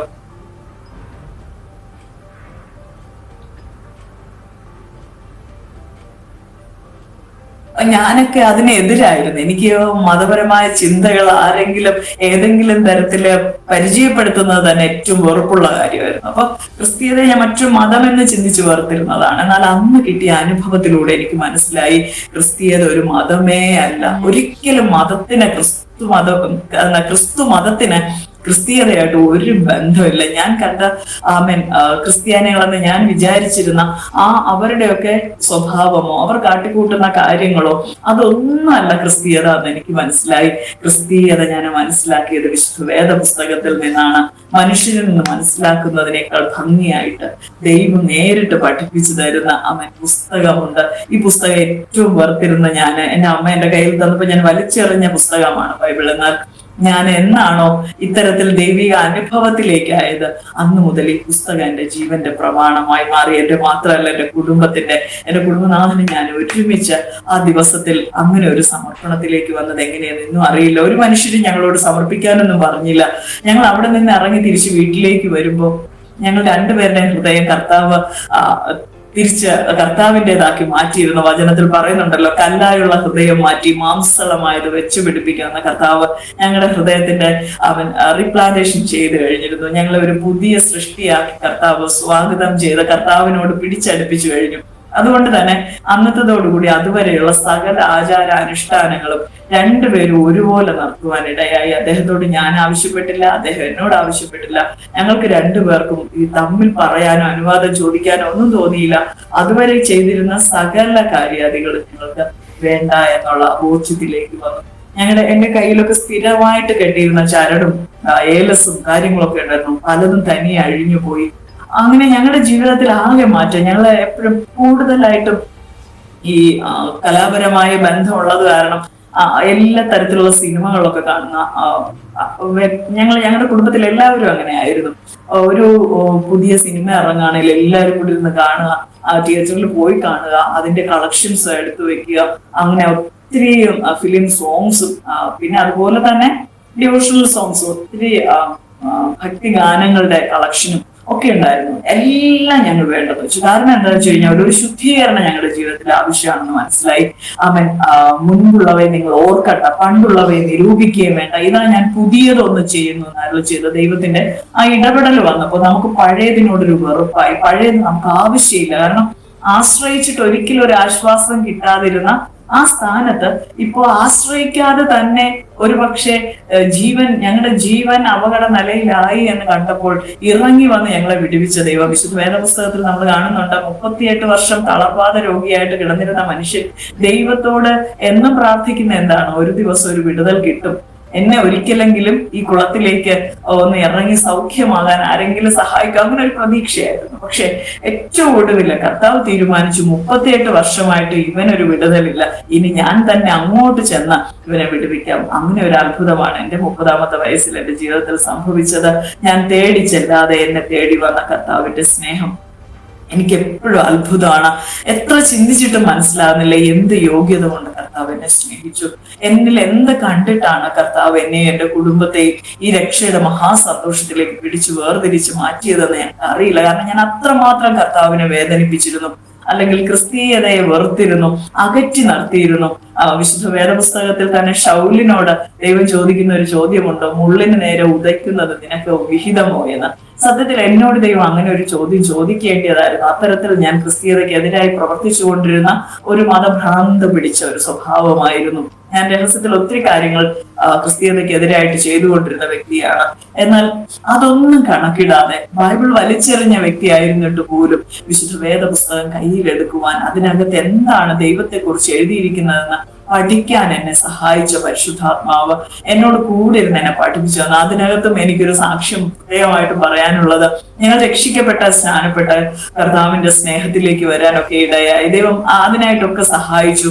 എന്നാൽ അതിന് മുന്നേ ആയിട്ട് രക്ഷിക്കപ്പെട്ട് കുറച്ചു നാൾ കഴിഞ്ഞു, ബൈബിൾ എടുക്കുമ്പോൾ ഒന്നും അറിയില്ല. അപ്പൊ ഞങ്ങൾ ഈ ദൈവദാസനോട് നിരന്തരം പോയി ഓരോന്ന് ചോദിക്കും, ദൈവത്തെ കുറിച്ച് എന്തെങ്കിലുമൊക്കെ അറിയണമെന്നുണ്ട്. അപ്പൊ ദൈവം ഏകനാണ്, ദൈവം ആത്മാവാണ്, ആത്മാവായ ദൈവത്തെ വിഗ്രഹങ്ങളുടെ മുന്നിൽ പോയി നമ്മൾ വണങ്ങേണ്ട ആവശ്യമില്ല. അതൊക്കെ ബൈബിളിൽ നിന്ന് പിന്നെയാണ് ഞങ്ങൾ മനസ്സിലാക്കുന്നത്. ഞങ്ങൾ കർത്താവിന്റെ മുന്നിൽ ഞങ്ങളെ തന്നെ സമർപ്പിച്ച ശേഷമാണ് അദ്ദേഹത്തോട് ചോദിച്ചപ്പോൾ ബൈബിളിൽ നിന്ന് അദ്ദേഹം അത് പറഞ്ഞ് മനസ്സിലാക്കിച്ചു തരുന്നത്.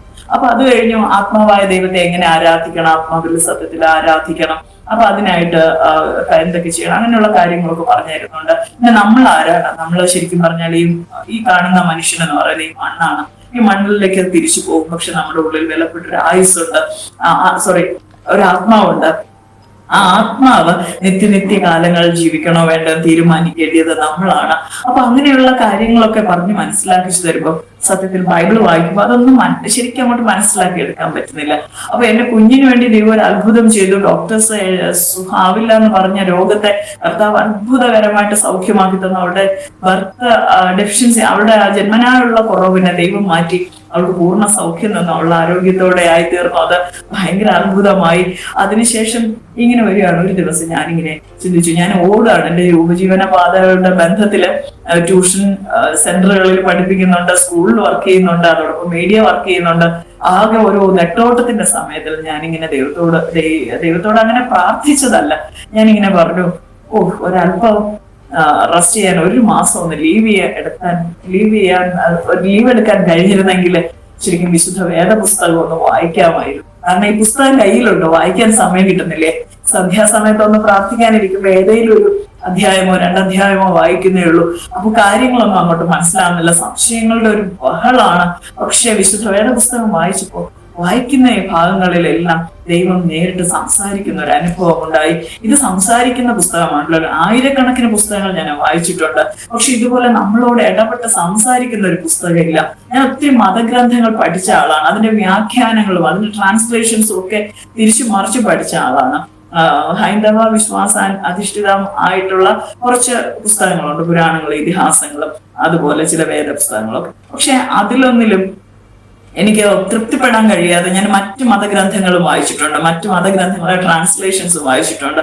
പക്ഷെ അതിലൊന്നിലും, ആ പുസ്തകങ്ങളിൽ ഒന്നിലും ഞാൻ കാണാത്തൊരു പ്രത്യേകത എനിക്ക് ബൈബിളിൽ കാണാൻ കഴിഞ്ഞത് നമ്മളോട് ഇടപെടുന്ന, നമ്മുടെ ആ പ്രസന്റ് ടൈം, നമ്മളിപ്പോ എന്തായിരിക്കുന്നു ആ സാഹചര്യത്തിലുള്ള കാര്യങ്ങളിൽ നമ്മളോട് ദൈവം ഇടപെടുന്നു. അത് ചിലപ്പോ നന്നായിട്ട് വഴക്ക് പറയുന്ന പോലെയാണ്, ചിലപ്പോ ഭയങ്കരമായിട്ട് ആശ്വസിപ്പിക്കുന്നത് പോലെയാണ്, ചിലപ്പോ നമ്മളെ നല്ലൊരു ഫ്രണ്ട് വന്ന് തിരുത്തുമല്ലോ, നീ ഇപ്പൊ ഇങ്ങനെ ചെയ്യുന്നത് ശരിയായിട്ടില്ല, നീ ഇങ്ങനെ പറയാൻ പാടില്ലായിരുന്നു, അങ്ങനെ തിരുത്തുമല്ലോ. അതുപോലെ തിരുത്തുന്ന അനുഭവങ്ങൾ, ഇതൊക്കെ എനിക്ക് വളരെയധികം അത്ഭുതമായിട്ട് തോന്നി. അങ്ങനെയാ ഇങ്ങനെ ഒരു ആഗ്രഹം പറഞ്ഞ അടുത്ത ചില ദിവസങ്ങൾക്കുള്ളിൽ ഒരു ദിവസം രാത്രി ഞാനിരിക്കുകയാണ്, കുഞ്ഞ് ഉറങ്ങിക്കിടക്കുന്നു, ഹസ്ബൻഡ് ഉറങ്ങുന്നു, ഞാനിങ്ങനെ ബൈബിൾ വായിച്ചിരിക്കുമ്പോഴേക്കും എനിക്ക് എന്തോ എന്റെ മുതുകിലൊക്കെ ഒരു അസ്വസ്ഥത. ഞാൻ ആ മുതുകിൽ ഇങ്ങനെ തട്ടി നോക്കുമ്പോ 2-3 ഇടം തടിച്ചു നിൽക്കുന്നു. അപ്പൊ ഞാൻ വിചാരിച്ചു കൊതുക് കടിച്ചതായിരിക്കാം. ഞാൻ ഹസ്ബൻഡിനെ വിളിച്ചിട്ട് പറഞ്ഞു, എന്റെ മുതുകത്ത് എനിക്ക് വല്ലാത്ത അസ്വസ്ഥത തോന്നുന്നു, നോക്കുമോ എന്ന് ചോദിച്ചു. അപ്പൊ ഈ ആട്ടാമ്പുഴ പോലുള്ള എന്തെങ്കിലും കുത്തുന്നതാണോ എന്നറിയാൻ വേണ്ടിയിട്ടാണ് അദ്ദേഹത്തെ ഉറക്കത്തിൽ തപ്പി ഉണർത്തി വിളിച്ചു. അദ്ദേഹം എഴുന്നേറ്റ് നോക്കിയിട്ട് പറഞ്ഞു, അയ്യോ ചിക്കൻ ബോക്സ് ആണല്ലോ, കൊച്ചു കുഞ്ഞാണ്. അപ്പൊ കുഞ്ഞിനെ അവിടെ പാർപ്പിച്ചുകൊണ്ട് കൂടെ ഇരിക്കുന്നത് അപകടമാണ്. അപ്പൊ എന്നോട് പറഞ്ഞു, എന്തായാലും ഞാൻ അമ്മയുടെ അടുത്തേക്ക് കുഞ്ഞിനെയും കൊണ്ട് പോകാന്ന് പറഞ്ഞിട്ട് എന്റെ കുഞ്ഞിനെ എടുത്ത് അമ്മയും അച്ഛനും ഒക്കെ താമസിക്കുന്ന വീട്ടിലേക്കാണ് പോകാനായിട്ട് ഇടയായി. അങ്ങനെ പോയി കഴിഞ്ഞിട്ട് ഏകദേശം 20-25 ദിവസത്തോളം ഞാൻ ഒറ്റയ്ക്ക് ഒരു വീട്ടില് ആഹാരം കൃത്യമായിട്ടും അദ്ദേഹം കൊണ്ടുതരും. അത്യാവശ്യ കാര്യങ്ങൾ മാത്രം നോക്കി അദ്ദേഹം ഡിസ്റ്റൻസ് കീപ്പ് ചെയ്ത് അങ്ങ് പോവുകയാണ്. നമുക്കറിയാലോ ചിക്കൻ ബോക്സ് വേഗത്തിൽ പകരാൻ സാധ്യതയുള്ളത് കൊണ്ട് അത്തരത്തിൽ. അപ്പൊ ഒരു വീട്ടിൽ ഒറ്റയ്ക്കാണ് കൂടുതൽ സമയം ചെലവഴിക്കുന്നത്. ഉറക്കമില്ല, വളരെ ക്രിട്ടിക്കലാണ്. ശരീരം മുഴുവൻ അത് ബാധിച്ചിട്ടുണ്ട്. കണ്ണിലും മൂക്കിലും വായിലും ചെവിയിലും മുഖത്തൊക്കെ നിറയുണ്ട്. അപ്പൊ വളരെ അസ്വസ്ഥത. ആദ്യത്തെ ഒരു 2-3 ദിവസം എന്താ ചെയ്യുന്നതെന്ന് തന്നെ അറിയില്ലായിരുന്നു. ആ രീതിക്ക് ഒരു ഭ്രാന്തെടുത്ത അവസ്ഥയായിരുന്നു. പക്ഷെ അതോടൊപ്പം ഞാൻ എന്റെ ബൈബിൾ എന്റെ കൂടെ വെച്ചിരുന്നു. വായിക്കാൻ പറ്റുന്ന പോലെ വായിച്ചു. പക്ഷെ ഒരു 3 ദിവസം കഴിഞ്ഞപ്പോ വിശുദ്ധ വേദപുസ്തകം വായിക്കാനുള്ള പ്രത്യേക ഒരു കൃപ, പ്രത്യേക ഒരു കരുതൽ, ഒരു ഇടപെടൽ ദൈവത്തിൽ നിന്ന് ലഭിച്ചു. പിന്നെ എനിക്കത് സന്തോഷത്തിന്റെ ദിവസങ്ങളായിരുന്നു. ശേഷിച്ച എല്ലാ ദിവസങ്ങളും ഞാൻ ബൈബിള് വായിച്ച് വല്ലാത്തൊരു സന്തോഷം. അതെങ്ങനെ പറഞ്ഞ് ഫലിപ്പിക്കാൻ കഴിയും എനിക്കറിയില്ല. വിശുദ്ധ വേദ പുസ്തകം എന്താണെന്ന് മനസ്സിലാക്കാൻ കഴിഞ്ഞു. അപ്പോൾ ശരിക്കും എനിക്ക് പാപബോധമുണ്ടായി, ശരിക്കും എനിക്ക് കുറ്റബോധമുണ്ടായി. ഞാൻ ദൈവത്തിന്റെ നിയമ പുസ്തകത്തെ ആണല്ലോ വലിച്ചെറിഞ്ഞത്. ഈ സത്യവേദ പുസ്തകം എന്താണ്? ഇതൊരു മതഗ്രന്ഥമല്ല. ഇത് ഒരു മനുഷ്യർക്കും വേണ്ടി ഒരു മതം എന്ന രീതിക്ക് ദൈവം മാറ്റി നൽകിയതല്ല. സകല മനുഷ്യരുടെയും നിയമ പുസ്തകമാണ്. എല്ലാവരും അനുസരിക്കേണ്ട കാര്യങ്ങൾ, എല്ലാവരും പിൻപറ്റേണ്ട കാര്യങ്ങളാണ് വിശുദ്ധ ബൈബിളിൽ എഴുതിയിരിക്കുന്നത് എന്ന് എനിക്ക് മനസ്സിലാക്കാനിടയായി. അതോടുകൂടി ഞാൻ എന്റെ ജീവിതത്തിൽ ശരിക്കും എനിക്ക് തോന്നുന്നു ആ സമയത്തിന് ശേഷമാണ് മാനസാന്തര അനുഭവത്തിലേക്ക് വരുന്നത്. തുടർന്ന് ഞങ്ങൾ എന്റെ ആ രോഗപ്രയാസമൊക്കെ മാറിക്കഴിഞ്ഞപ്പോ ഞങ്ങൾ കുടുംബമായിട്ട് സ്നാനപ്പെട്ട് കഴിഞ്ഞ് കുറച്ച് നാളുകൾക്കുള്ളിൽ ചിൽഡ്രൻസ് മിനിസ്ട്രി ആയിട്ട് ബന്ധപ്പെട്ട് ഇടപെടാനുള്ള അവസരം ദൈവം തന്നു. അങ്ങനെ ഇടപെടുമ്പോ ആ ചിൽഡ്രൻസ് മിനിസ്ട്രിയുടെ ട്രെയിനിങ്ങിന് വന്നിരുന്ന ഒരു ദേവദാസി അവര് രക്ഷയെക്കുറിച്ച് പറഞ്ഞപ്പോൾ, ആധികാരികമായിട്ട് രക്ഷയെക്കുറിച്ച് പറഞ്ഞപ്പോൾ, വിശുദ്ധ വേദപുസ്തകത്തിന്റെ അടിസ്ഥാനത്തിൽ മാനസാന്തരത്തെക്കുറിച്ചും നമ്മൾ ജീവിതത്തിൽ വരുത്തേണ്ട ക്രമീകരണങ്ങളെ കുറിച്ചൊക്കെ പറഞ്ഞപ്പോഴാണ് ശരിക്കും ജീവിതത്തിൽ രക്ഷയുടെ പ്രാധാന്യത മനസ്സിലായി. അപ്പൊ അവിടെ നിന്നൊക്കെ ഇപ്പൊ എനിക്ക് സാക്ഷിക്കാനുള്ളത് ഒന്നേ ഉള്ളൂ. നമ്മൾ ഒറ്റ ദിവസം കൊണ്ടൊന്നും ആരും ഒരു രക്ഷാ നിർണയത്തിലേക്ക് അല്ല ഒരു പൂർണ്ണതയിലേക്കൊന്നും വരണമെന്നില്ല. എല്ലാവരുടെയും കാര്യമല്ല ചിലപ്പോ. പക്ഷെ നമ്മെ കുറിച്ച് ദൈവത്തിന് ഒരു പദ്ധതി ഉണ്ടെങ്കിൽ നമ്മളെ അതിലേക്ക് ദൈവം പിടിച്ചടുപ്പിച്ചുകൊണ്ടിരിക്കും. നമ്മളെ പഠിപ്പിച്ചു തരേണ്ടത് കൃത്യമായിട്ടും ഓരോ വഴികൾ തുറന്ന്, ഓരോ വാതിലുകളായി തുറന്ന് നമ്മെ ഇങ്ങനെ ആ രക്ഷാ നിർണയത്തിലേക്ക് കൊണ്ടുവരും. ആ സ്നേഹത്തിലേക്ക് നമ്മളെ അടുപ്പിക്കും. നമ്മുടെ കുറവുകൾ ഓർക്കാതെ ദൈവം നമ്മളെ സ്നേഹിച്ച് ആ ഒരു സാഹചര്യത്തിൽ ദൈവത്തിന്റെ ആ ഒരു ഇടപെടലിൽ നമ്മളൊന്ന് വിധേയപ്പെട്ടു കൊടുത്താൽ മതി, നമ്മളൊന്ന് ഏൽപ്പിച്ചു കൊടുത്താൽ മതി, നമ്മളൊന്ന് താഴ്ത്തി കൊടുത്താൽ മതി. കർത്താവെ, എന്റെ ദൈവത്തിന്റെ ഇഷ്ടം എന്നിൽ നടക്കണമേ. ഞാൻ എന്റെ ദൈവത്തോട് മത്സരിക്കാനോ ദൈവത്തിന്റെ പദ്ധതികൾക്ക് എതിരായി നിൽക്കാനോ ഇടവരരുതേ എന്ന് മാത്രം ഒന്ന് പ്രാർത്ഥിച്ചാൽ വളരെ എളുപ്പമാണ് പ്രിയമുള്ളവരെ ദൈവത്തിന്റെ സ്നേഹത്തിലേക്ക് പ്രവേശിക്കാൻ. ദൈവം ഒരുക്കിയിരിക്കുന്ന പദ്ധതിയിലേക്ക് നമുക്ക് വളരെ വേഗത്തിൽ നമ്മുടെ ബന്ധനങ്ങൾ അഴിഞ്ഞ് സ്വാതന്ത്ര്യത്തോടെ പ്രവേശിക്കാൻ കഴിയും. ഞങ്ങളുടെ ജീവിതത്തില് ശരിക്കും പൈശാചിക ആധിപത്യം എന്ന് പറയുന്നത് ചെറുതൊന്നും ആയിരുന്നില്ല.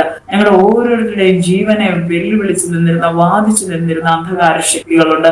ഞങ്ങൾ ഒരിക്കലും ഒരു ഫേമസ് ആയിട്ടുള്ള ഒരു മന്ത്രവാദി അദ്ദേഹത്തിന്റെ അടുത്ത് പോയിരുന്നു രക്ഷിക്കപ്പെടുന്നതിന് മുന്നേ. ഒരു രക്ഷയ്ക്ക് വേണ്ടിയിട്ട് പോകുന്നതാണ്. ഓരോരുത്തും കൊണ്ടുപോയി 1000കണക്കിന് രൂപയാണ് ആ സമയത്തൊക്കെ ഞങ്ങൾ പലിശക്കെടുത്തൊക്കെ കൊണ്ടുപോയിരുന്നത്. 15,000 രൂപ വേണമെന്ന് പറഞ്ഞാൽ അത്രയും പലിശക്കെടുത്ത് കൊടുക്കും. 50,000 രൂപയുടെ ഒരു പൂജ ചെയ്യണമെന്ന് പറഞ്ഞു കഴിഞ്ഞാൽ അങ്ങനെ ചെയ്യും. വ്യത്യസ്ത ഹോമങ്ങൾ വരെ ഞങ്ങൾ വീടിനുള്ളിൽ ചെയ്തിട്ടുണ്ട്. അപ്പൊ അത്രയും സാമ്പത്തിക ചെലവാക്കുന്ന ഒരു പാരമ്പര്യമായിരുന്നു ഞങ്ങളുടേത്. അപ്പോ ഒരു ജോത്സ്യന്റെ അടുത്ത് ചെല്ലുമ്പോ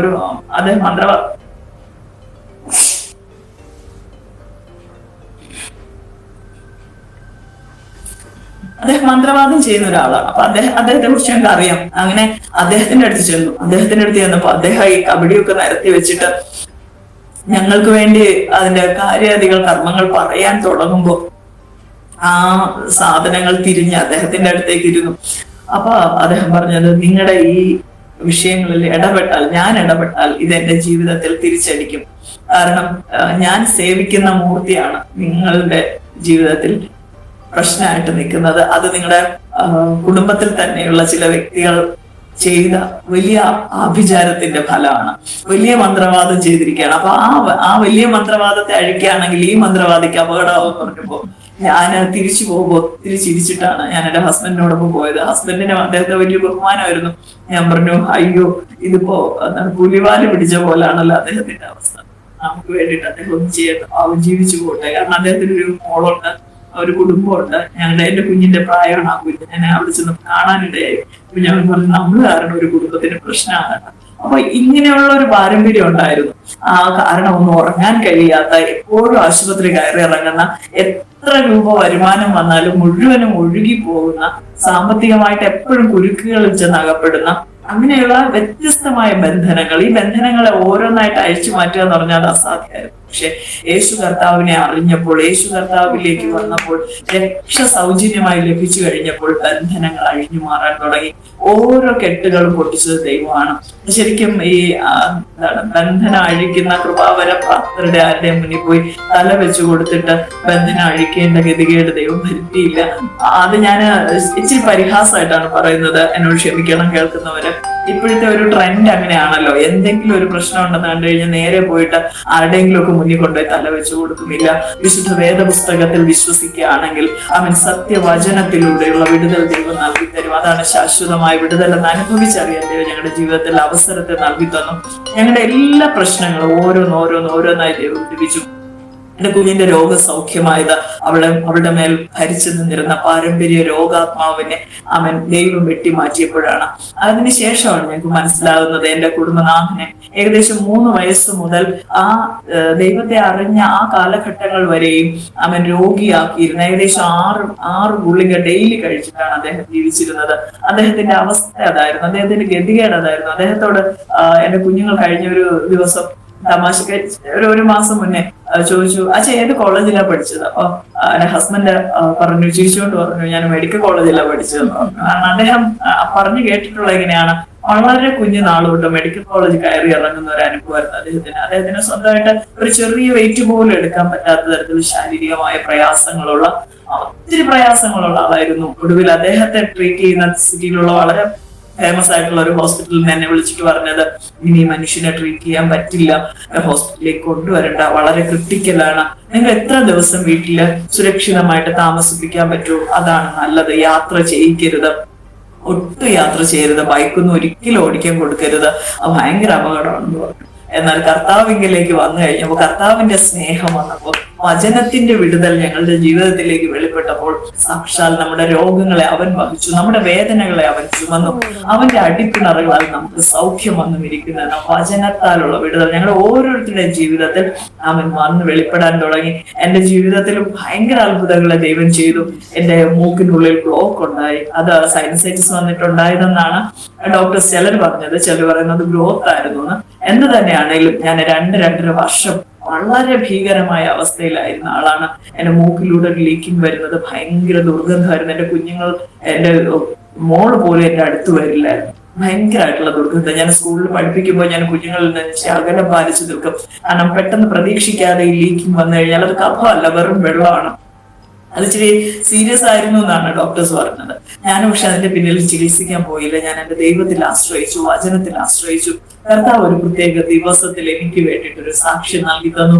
എന്റെ മൂക്കിൽ നിന്ന് അത് അടർന്ന് എന്റെ വായ്ക്കുള്ളിലൂടെ അത് പുറത്തു വന്നു. എന്റെ കണ്ണിന്റെ പുറകു ഭാഗത്തായിട്ടാണ് അതിന്റെ ആ ബ്ലോക്ക് എന്നാണ് പറഞ്ഞത്. കണ്ണിനും മൂക്കിനും ഇടയ്ക്ക് വരുന്ന അകത്തേതോ ഭാഗത്താണ്. അപ്പൊ അവിടെ നിന്ന് അത് ഇളകി പൊട്ടി കരിഞ്ഞ് വായിലൂടെ പുറത്തു വരണമെങ്കിൽ അത് എത്ര അത്ഭുതമായിരിക്കണം. പിന്നെ മറ്റൊന്ന്, അതുവരെ, അതായത് എനിക്ക് തോന്നുന്നു ഒരു 16-17 വയസ്സ് മുതൽ ഞാൻ സൈനസൈറ്റിസിന് ഹോമിയോ മെഡിസിനും അലോപ്പതിയും ഒക്കെ കഴിച്ച ആളാണ്. ഒത്തിരി ആന്റിബയോട്ടിക്സ് കഴിച്ചിട്ടുള്ള ആളാണ്. ഈ സൈനസൈറ്റിസ് വരുമ്പോഴത്തേക്കും അത് അങ്ങോട്ട് കൂടുതലായി കഴിയുമ്പോൾ ശരിക്കും മരണകരമായ അനുഭവമാണ്. അപ്പൊ അങ്ങനെ വന്നിട്ട് ഇത്രയും വർഷങ്ങൾ ഞാൻ അനുഭവിച്ചിരുന്ന പ്രയാസം 2016 ജനുവരി 29 ശേഷം ഈ മൂക്കിലെ ബ്ലോക്ക് ദൈവം മാറ്റി തന്നതോടുകൂടി എന്റെ ശരീരത്തിൽ നിന്ന് ആ സൈനസൈറ്റിസ് കൂടി ദൈവം എടുത്ത് മാറ്റി തന്നു. അതോടുകൂടി എന്റെ ആ പ്രയാസം മാറി. ജലദോഷമോ അതുപോലുള്ള പ്രയാസങ്ങൾ കാലാവസ്ഥയുടെ വ്യത്യാസം വരുമ്പോഴൊക്കെ വരും. പക്ഷെ സൈനസൈറ്റിസ് വന്നിട്ടേ ഇല്ല, ആ ബുദ്ധിമുട്ട് വന്നിട്ടില്ല. അതുപോലെ തന്നെ എന്റെ 11.5 വർഷത്തോളം വളഞ്ഞിരുന്ന എന്റെ നാട്ടില് വ്യത്യസ്തമായ ട്രീറ്റ്മെന്റുകൾക്ക്, വ്യത്യസ്തരായ ഡോക്ടേഴ്സിനെയും വൈദ്യന്മാരെയും ഒക്കെ കാണിച്ചിട്ട് ഇതിന് ട്രീറ്റ്മെന്റ് ഇല്ല എന്ന് ഒടുവിൽ ഒരു ഡോക്ടർ എന്നോട് പറഞ്ഞു, മോളെ പെയിൻ കില്ലർ കഴിച്ച് ആശ്വസിച്ചോളൂ, സഹിക്കാൻ പറ്റാതെ വരുമ്പോൾ പെയിൻ കില്ലർ കഴിക്കുക, അല്ലാതെ നമുക്ക് വേറെ നിവൃത്തിയില്ല. പക്ഷെ ഞാൻ പെയിൻ കില്ലർ കഴിച്ചില്ല. എന്റെ കർത്താവിനോട് ആ സമയത്ത് ഇടപെട്ടു, നിനക്ക് ചികിത്സ വേണ്ട. കർത്താവ് ചികിത്സ വേണ്ട എന്ന് ഇടപെട്ടപ്പോ കർത്താവിന്റെ ശബ്ദം കേട്ട് കഴിഞ്ഞപ്പോ അതൊരു ദൈവദാസനല്ല പറഞ്ഞത്, അല്ലെങ്കിൽ ഒരു മനുഷ്യനല്ല പറഞ്ഞത്. ദൈവദാസന്മാരിലെ ദൈവം സംസാരിക്കുമോ എന്ന് ചോദിച്ചാൽ തീർച്ചയായിട്ടും സംസാരിക്കും. പക്ഷെ എല്ലാം അങ്ങനെ സംസാരിക്കുമെന്ന് വിശ്വസിക്കരുത്. ഇന്ന് നമ്മൾ വല്ലാത്തൊരു പറ്റിപ്പിന്റെ കാലഘട്ടത്തിലാണ് നമ്മൾ ജീവിച്ചുകൊണ്ടിരിക്കുന്നത്. അവൻ ഒത്തിരി കള്ളപ്രവാചകന്മാരും അവൻ കവലിടയന്മാരും അവൻ ഒത്തിരി കറക്കൻ വെള്ളികളുടെ ഇടയിലാണ് നമ്മൾ ആയിരിക്കുന്നത്. അത് വചനം വായിച്ചു കഴിഞ്ഞാൽ അവരുടെയൊക്കെ സ്വഭാവം വ്യക്തമായിട്ട് വചനത്തിൽ എഴുതിയിട്ടുണ്ട്. അത്തരക്കാര് കാര്യസാധ്യത്തിന് വേണ്ടിയിട്ട് നമ്മളെ അവരുടെ കൈകളിൽ ഉപയോഗിക്കാനിടയാവും. അങ്ങനെ ചെന്ന് നിന്നു കൊടുക്കാതിരിക്കാനായിട്ട് ഞാൻ എന്റെ സാക്ഷ്യം പറയുമ്പോൾ എല്ലാ പ്രിയപ്പെട്ടവരോട് പറയാറുണ്ട്, നമ്മൾ ദൈവവചനത്തിൽ ആശ്രയിച്ച് ദൈവത്തോട് പ്രാർത്ഥിക്കുകയാണെങ്കിൽ കർത്താവ് നൽകി തന്ന സൗജന്യമായ രക്ഷ അവകാശമാക്കി വെള്ളത്തിൽ മുങ്ങിയുള്ള സ്നാനമേറ്റ് കർത്താവിന്റെ മരണത്തോട് താതാത്മ്യപ്പെട്ട കർത്താവ് ഉയർത്തതുപോലെ ഉയർത്ത പൊതുജനനം പ്രാപിച്ച കർത്താവിന്റെ പദവിക്കനുസരിച്ച്, കർത്താവ് നൽകി തന്ന പദവിക്കനുസരിച്ച് ജീവിക്കാൻ തയ്യാറാവുകയാണെങ്കിൽ നമ്മുടെ പാപങ്ങളെ നമുക്ക് ദിനം പ്രതി ഏറ്റുപറഞ്ഞ് ഉപേക്ഷിക്കേണ്ടതായിട്ടുണ്ട്. മാനസാന്തര അനുഭവം എന്ന് പറയുന്നത് ഒറ്റ ദിവസം കൊണ്ട് സാധ്യമാകുന്ന കാര്യമല്ല. നമുക്കൊരു മാനസാന്തരം ഉണ്ട്. ആദ്യം ദൈവത്തെ അറിയുന്ന ദിവസത്തിൽ ദൈവത്തോട് പറഞ്ഞ് നിരപ്പ് പ്രാപിക്കുന്ന ഒരു അനുഭവം. പക്ഷെ അനുദിനം പുതുക്കേണ്ടതായിട്ടുള്ള ഒരുപാട് കുറവുകൾ നമ്മുടെ ജീവിതത്തിലുണ്ട്. നമ്മൾ മനുഷ്യരാണല്ലോ, ഈ ലോകത്തിൽ ജീവിക്കുന്നവരാണല്ലോ. നമുക്ക് അജ്ഞത കൊണ്ടുള്ള അഴുക്ക് നമ്മുടെ മേലുണ്ടായിരിക്കും. നമ്മൾ ശീലിച്ചു വന്ന ചില ശീലങ്ങൾ നമുക്കുണ്ടായിരിക്കും. എന്നാൽ പഴയ മനുഷ്യനെ അവന്റെ രാഗമോഹങ്ങളോടുകൂടി ഉരിഞ്ഞു കളയുവാൻ നമുക്ക് ക്രിസ്തുവിനോട് ചേർത്ത് നമ്മുടെ കൈകാലുകളെ ആണിയടിച്ച് ഒരു ക്രൂശിത അനുഭവത്തിൽ ജീവിക്കുവാൻ കഴിയണം. നമ്മുടെ കൺമോഹത്തെ നിയന്ത്രിക്കാൻ, നമ്മുടെ ജഡമോഹത്തെ നിയന്ത്രിക്കാൻ, നമ്മുടെ ജീവനത്തിന്റെ പ്രതാപത്തെ അടക്കി വെക്കാൻ കഴിയണമെങ്കിൽ വിശുദ്ധ വേദപുസ്തകത്തിൽ ആശ്രയിച്ചാൽ പരിശുദ്ധാത്മാവ് നമ്മളെ സകല സത്യത്തിലും വഴി നടത്തും. അങ്ങനെ സകല സത്യത്തിലും വഴി നടത്തുമ്പോൾ ഉണ്ടാകുന്ന അനുദിന രൂപാന്തരത്തിൽ മാനസാന്തരത്തിന് വളരെ വലിയ പ്രസക്തിയുണ്ട്. ഓരോ ദിവസവും ദൈവത്തോട് അടുക്കുവാൻ നമ്മുടെ മനസ്സ് പുതുക്കേണ്ട ആവശ്യമുണ്ട്. നമ്മുടെ ആത്മീയ ജീവിതം പണിയപ്പെടേണ്ടതുണ്ട്. ഇത് വല്ലാത്തൊരു സന്തോഷത്തിന്റെ അനുഭവമാണ്. ഇത് ഒരു ലഹരി വസ്തുക്കൾക്ക് തരാൻ പറ്റാത്ത ലഹരിയാണ്. ഒരു സ്നേഹത്തിനും ഒരു സ്നേഹിതർക്കും ഒരു സമ്പത്തിനും ഒരു പദവിക്കും നൽകാൻ കഴിയാത്ത സന്തോഷമാണ്. ഞാൻ ജീവിതത്തിൽ അത്യാവശ്യം നല്ല പദവികളിൽ എത്തിച്ചേരാൻ ദൈവം സഹായിച്ചിട്ടുണ്ട്. ജീവിതത്തിലെ കഷ്ടങ്ങളുടെ ഒരു വലിയ ഭാണ്ഡം ജീവിതത്തിൽ ഉണ്ടായിരുന്നപ്പോഴും ഞാൻ ഒട്ടും പ്രതീക്ഷിക്കാതെ എന്റെ പ്രായത്തെക്കാൾ ഉപരിയായ അംഗീകാരങ്ങൾ ഒത്തിരി കാര്യങ്ങളിൽ കിട്ടിയിട്ടുണ്ട്. ഒരു കലാകാരി എന്ന നിലയിൽ കിട്ടിയിട്ടുണ്ട്, സ്ഥാനങ്ങൾ കിട്ടിയിട്ടുണ്ട്, മാനങ്ങൾ കിട്ടി. ആ ഒരു നിലയിൽ തുടർന്നിരുന്നെങ്കിൽ അത് ആ ഒരു തരത്തിൽ എനിക്ക് തോന്നുന്നു അതൊരു വലിയ പ്രൗഡായിട്ട് മാറിയേനെ. പക്ഷെ എനിക്ക് പിന്നത്തേതിൽ മനസ്സിലായത്, എന്നാൽ ആ പദവികളൊന്നും നമ്മുടെ ജീവിതത്തിന് ശാശ്വതമായ സമാധാനമോ സന്തോഷമോ തരുന്നില്ല. എന്നാൽ ശാശ്വതമായ സന്തോഷത്തിലേക്ക്, സമാധാനത്തിലേക്ക് കർത്താവ് വിളിച്ചു വേർതിരിച്ചു കഴിഞ്ഞ് രാജകീയ പുരോഹിത വർഗമാക്കി മാറ്റി കഴിഞ്ഞപ്പോൾ കർത്താവിന്റെ വചനം പറയുന്നു, നിങ്ങൾ അന്ധകാരത്തിൽ നിന്ന് അത്ഭുത പ്രകാശത്തിലേക്ക് വിളിച്ചവന്റെ സദ്ഗുണങ്ങളെ ഘോഷിപ്പാൻ തക്കവണ്ണം തെരഞ്ഞെടുക്കപ്പെട്ട ഒരു ജാതിയും രാജകീയ പുരോഹിത വർഗവും വിശുദ്ധ വംശവും സ്വന്തം ജനവും. അമേൻ. പ്രിയമുള്ളവരെ, പിന്നെ നമുക്ക് ജാതിയില്ല, പിന്നെ ഒരു മതവുമില്ല. നമ്മളിപ്പോ ക്രിസ്ത്യാനികളാണോ, ക്രിസ്തു മതത്തിന്റെ ആൾക്കാരാണോ എന്ന് ചോദിച്ചാൽ ക്രിസ്ത്യാനികളാണ്. പക്ഷെ ക്രിസ്തു മതത്തിന്റെ ആൾക്കാരല്ല. ക്രിസ്തു മതവുമായിട്ട് നമുക്ക് ഒരു ബന്ധവും ഉണ്ടാകരുത്. കാരണം ക്രിസ്തു മതം ക്രിസ്തുവിനെതിരാണ്. അവൻ ദൈവവചനത്തിനെതിരാണ്, ദൈവത്തിനെതിരാണ്. ദൈവം പറയാത്ത കുറേയധികം കർമ്മ പരിപാടികളെ കൊണ്ട് നിറഞ്ഞതാണ് ക്രിസ്തു മതം. എന്നാൽ വിശുദ്ധ വചനം ദൈവത്തിന്റെ നിയമമാണ്. പഴയ നിയമവും പുതിയ നിയമവുമാകുന്ന വിശുദ്ധ തിരുവെഴുത്തുകളിലൂടെ നമ്മുടെ ഈ ജഡിക ജീവിതത്തിൽ, ഈ ജഡജീവിതത്തിൽ നമുക്ക് ആവശ്യമുള്ളതും നമ്മുടെ ആത്മമനുഷ്യന് ആത്മീയ ജീവിതത്തിൽ ആവശ്യമുള്ളതും മുഴുവനായി ഒരുക്കി വെച്ചിരിക്കുന്ന അവൻ നിയമ പുസ്തകമാണ്. അവിടെ കയറി ചെല്ലുമ്പോൾ, കർത്താവിന്റെ സന്നിധിയിലേക്ക് അടുത്ത് ചെല്ലുമ്പോൾ നമുക്ക് ഒന്നിലും അരിഷ്ടത ഉണ്ടാകുന്നില്ല. അവൻ തികഞ്ഞ ഭക്തി, തികഞ്ഞ സന്തോഷം, തികഞ്ഞ തൃപ്തി. അതെ, ഈ കർത്താവിന്റെ വചനം പറയുമ്പോൾ നമുക്ക് മനസ്സിലാവുന്ന ഒരു കാര്യം, ഒന്നിനെ കുറിച്ച് ഒരു ആർത്തി ഇല്ലാത്ത അനുഭവം. ചിലപ്പോ എന്നോട് ചോദിക്കാറുണ്ട്, എന്താണ് ആഗ്രഹം, ഇനിയുള്ള ആഗ്രഹം എന്താണ്? ഞാൻ വളരെ ആഗ്രഹത്തോടെ പറയുന്നത്, എന്നെ പോലെ എല്ലാവരും കർത്താവിനെ ഒന്ന് അറിഞ്ഞെങ്കിൽ. ഞാൻ പരിചയപ്പെടുന്ന ഒത്തിരി പുതിയ ആൾക്കാരുണ്ട്, ഒത്തിരിയും പാരമ്പര്യ ക്രിസ്ത്യാനികൾ എന്നെ വിളിക്കുന്നുണ്ട്. അപ്പൊ അവർക്കൊക്കെ അറിയേണ്ടത് എങ്ങനെയാണ് ഈ പെട്ടെന്ന് ഇങ്ങനെ ആകാൻ പറ്റുന്നത്. അപ്പൊ അതുകൊണ്ട് പെട്ടെന്നൊന്ന് പ്രാർത്ഥിക്കണം സിസ്റ്റർ. ഞാൻ പറയട്ടെ, ഇതിനൊരു കുറുക്ക് വഴിയില്ല. ഒന്നേ ഉള്ളൂ, കർത്താവായ യേശുവിനെ സ്വന്തം രക്ഷിതാവായി ഏറ്റുവാങ്ങുക. നമുക്ക് വേണ്ടി കാൽവരി ക്രൂശിൽ നമ്മുടെ പാപങ്ങൾക്ക് വേണ്ടി അവൻ സകല ശാപങ്ങളെയും വഹിച്ച കർത്താവ്, അവൻ ക്രൂശിൽ അവൻ തന്റെ ജീവനെ അർപ്പിച്ചു. ജീവനെ പിതാവിന്റെ കയ്യിൽ ഏൽപ്പിക്കുമ്പോൾ കർത്താവ് പറഞ്ഞൊരു വാക്കുണ്ട്, സകലത് നിവർത്തിയായി. പ്രിയമുള്ളവരെ, നമുക്ക് വേണ്ടി കർത്താവ് സകലത് നിവർത്തിയാക്കിയത്, ആ പരമയാഗം, ശരീരം ഉഴവുചാല് പോലെ കീറി മുറിക്കപ്പെട്ടത്, അവൻ കർത്താവ് നിന്ദിതനായത്, പരിഹാസ്യ വിഷയമായത്, മറ്റുള്ളവരെല്ലാം തലകുലുക്കി പോകും വിധം അവൻ നീ ദൈവപുത്രനെങ്കിൽ ആ ക്രൂശിൽ നിന്ന് ഇറങ്ങി വന്ന വെല്ലുവിളി കേട്ടിട്ട് പോലും യേശു കർത്താവ് താൻ ദൈവപുത്രനാണെന്ന് തെളിയിക്കാൻ നിൽക്കാതെ തന്നെത്താൻ താഴ്ത്തി. അവൻ ക്രൂശിലെ മരണത്തോളം തന്നെ താഴ്ത്തി. അവൻ ഉന്നതങ്ങളിൽ അധിവസിച്ചിരുന്ന ദൈവത്തിന്റെ പൊന്നോമന പുത്രനായ യേശു കർത്താവ് നമുക്ക് വേണ്ടി മരിച്ചു, അടക്കപ്പെട്ടു, ഉയർത്തെഴുന്നേറ്റ് ഇന്ന് നമുക്ക് വേണ്ടിയിട്ട് അവൻ സ്വർഗത്തിൽ ജാഗരിക്കുന്നു എന്നുള്ള വിശ്വാസം ഹൃദയത്തിൽ നിറയുമ്പോൾ അത് വായിലൂടെ ഏറ്റുപറഞ്ഞ് അവൻ ഞാൻ എൻ്റെ കർത്താവിനെ എൻ്റെ രക്ഷകനാക്കുന്നു, എനിക്ക് മറ്റൊരു രക്ഷകന്റെ ആവശ്യമില്ല, എനിക്ക് മറ്റൊരു രക്ഷകൻ ഇല്ല എന്ന് പ്രഖ്യാപിക്കുന്നതാണ് സത്യത്തിൽ ക്രിസ്തീയത. അതാണ് ക്രിസ്തീയ ജീവിതം. അങ്ങനെ ക്രിസ്തീയ ജീവിതത്തിലേക്ക് വന്നാൽ നമുക്ക് വേറൊരു മധ്യസ്ഥന്റെയും ആവശ്യമില്ല, വേറൊരു മനുഷ്യന്റെയും സഹായം ആവശ്യമില്ല. പക്ഷെ തിരുത്തി ഒരു കാര്യം പറഞ്ഞുകൊള്ളട്ടെ, പരസ്പരം മനസ്സിലാക്കി പ്രാർത്ഥിക്കുന്നത് ദൈവത്തിന് വളരെ ഇഷ്ടമാണ്. കർത്താവ് പറയുന്നു, ഒരുവന് വേണ്ടി പ്രാർത്ഥിപ്പിൻ, തമ്മിൽ ഭാരങ്ങളെ ചുമപ്പിൻ. തീർച്ചയായിട്ടും നമുക്ക് തമ്മിൽ പ്രാർത്ഥിക്കേണ്ടതായിട്ടുണ്ട്. അപ്പൊ നിങ്ങൾ ചോദിക്കും, ഈ പാസ്റ്റർമാര് അല്ലെങ്കിൽ അതുപോലുള്ള ശുശ്രൂഷകര്, അവർക്കൊക്കെ വ്യത്യസ്തമായ ഡ്യൂട്ടി ദൈവം നൽകിയിട്ടുണ്ട്. അവരെയൊന്നും നമ്മൾ ആശ്രയിക്കാൻ ദൈവം പറഞ്ഞിട്ടില്ല. അവർക്ക് കൊടുത്തിരിക്കുന്ന ഉത്തരവാദിത്വങ്ങൾ മറ്റു പലതുമാണ്. അത് ചെയ്യാൻ അവര് ബാധ്യസ്ഥരാണ്, അവർ ചെയ്യും. പക്ഷെ നമ്മുടെ ആശ്രയം, ഓരോ വ്യക്തിയുടെയും ആശ്രയം സർവശക്തനായ ദൈവത്തിൽ തന്നെ ആയിരിക്കണം. കർത്താവ് നമ്മുടെ പ്രാർത്ഥന കേൾക്കാൻ കൊതിക്കുന്നു, നമ്മുടെ ശബ്ദം കേൾക്കാൻ കൊതിക്കുന്നു. ചിലർ പറയാറുണ്ട്, ഇന്നാളുകളില് ചിലർ എന്നോട് പറഞ്ഞതാണ്, എന്താ സിസ്റ്റർ ഇത്രയും പ്രാർത്ഥിക്കാൻ, കടഭാരത്താൽ മുങ്ങി നിൽക്കുകയാണ്, ജീവിക്കാൻ മുന്നോട്ട് പോകാൻ ഒരു വഴിയില്ല, പഠിച്ചതിനനുസരിച്ച് ജോലി കിട്ടിയിട്ടില്ല, കൊച്ചിനെ കൃത്യസമയത്ത് വിവാഹം കഴിച്ചിട്ടില്ല. ഈ പ്രശ്നങ്ങളൊക്കെ ദൈവത്തോട് പറഞ്ഞു കഴിയുമ്പോൾ പ്രാർത്ഥന വിഷയം തീരുകയാണ്. പക്ഷെ ഈ ഇത് തന്നെ വീണ്ടും റിപ്പീറ്റ് ചെയ്ത് പറയുകയാണ്.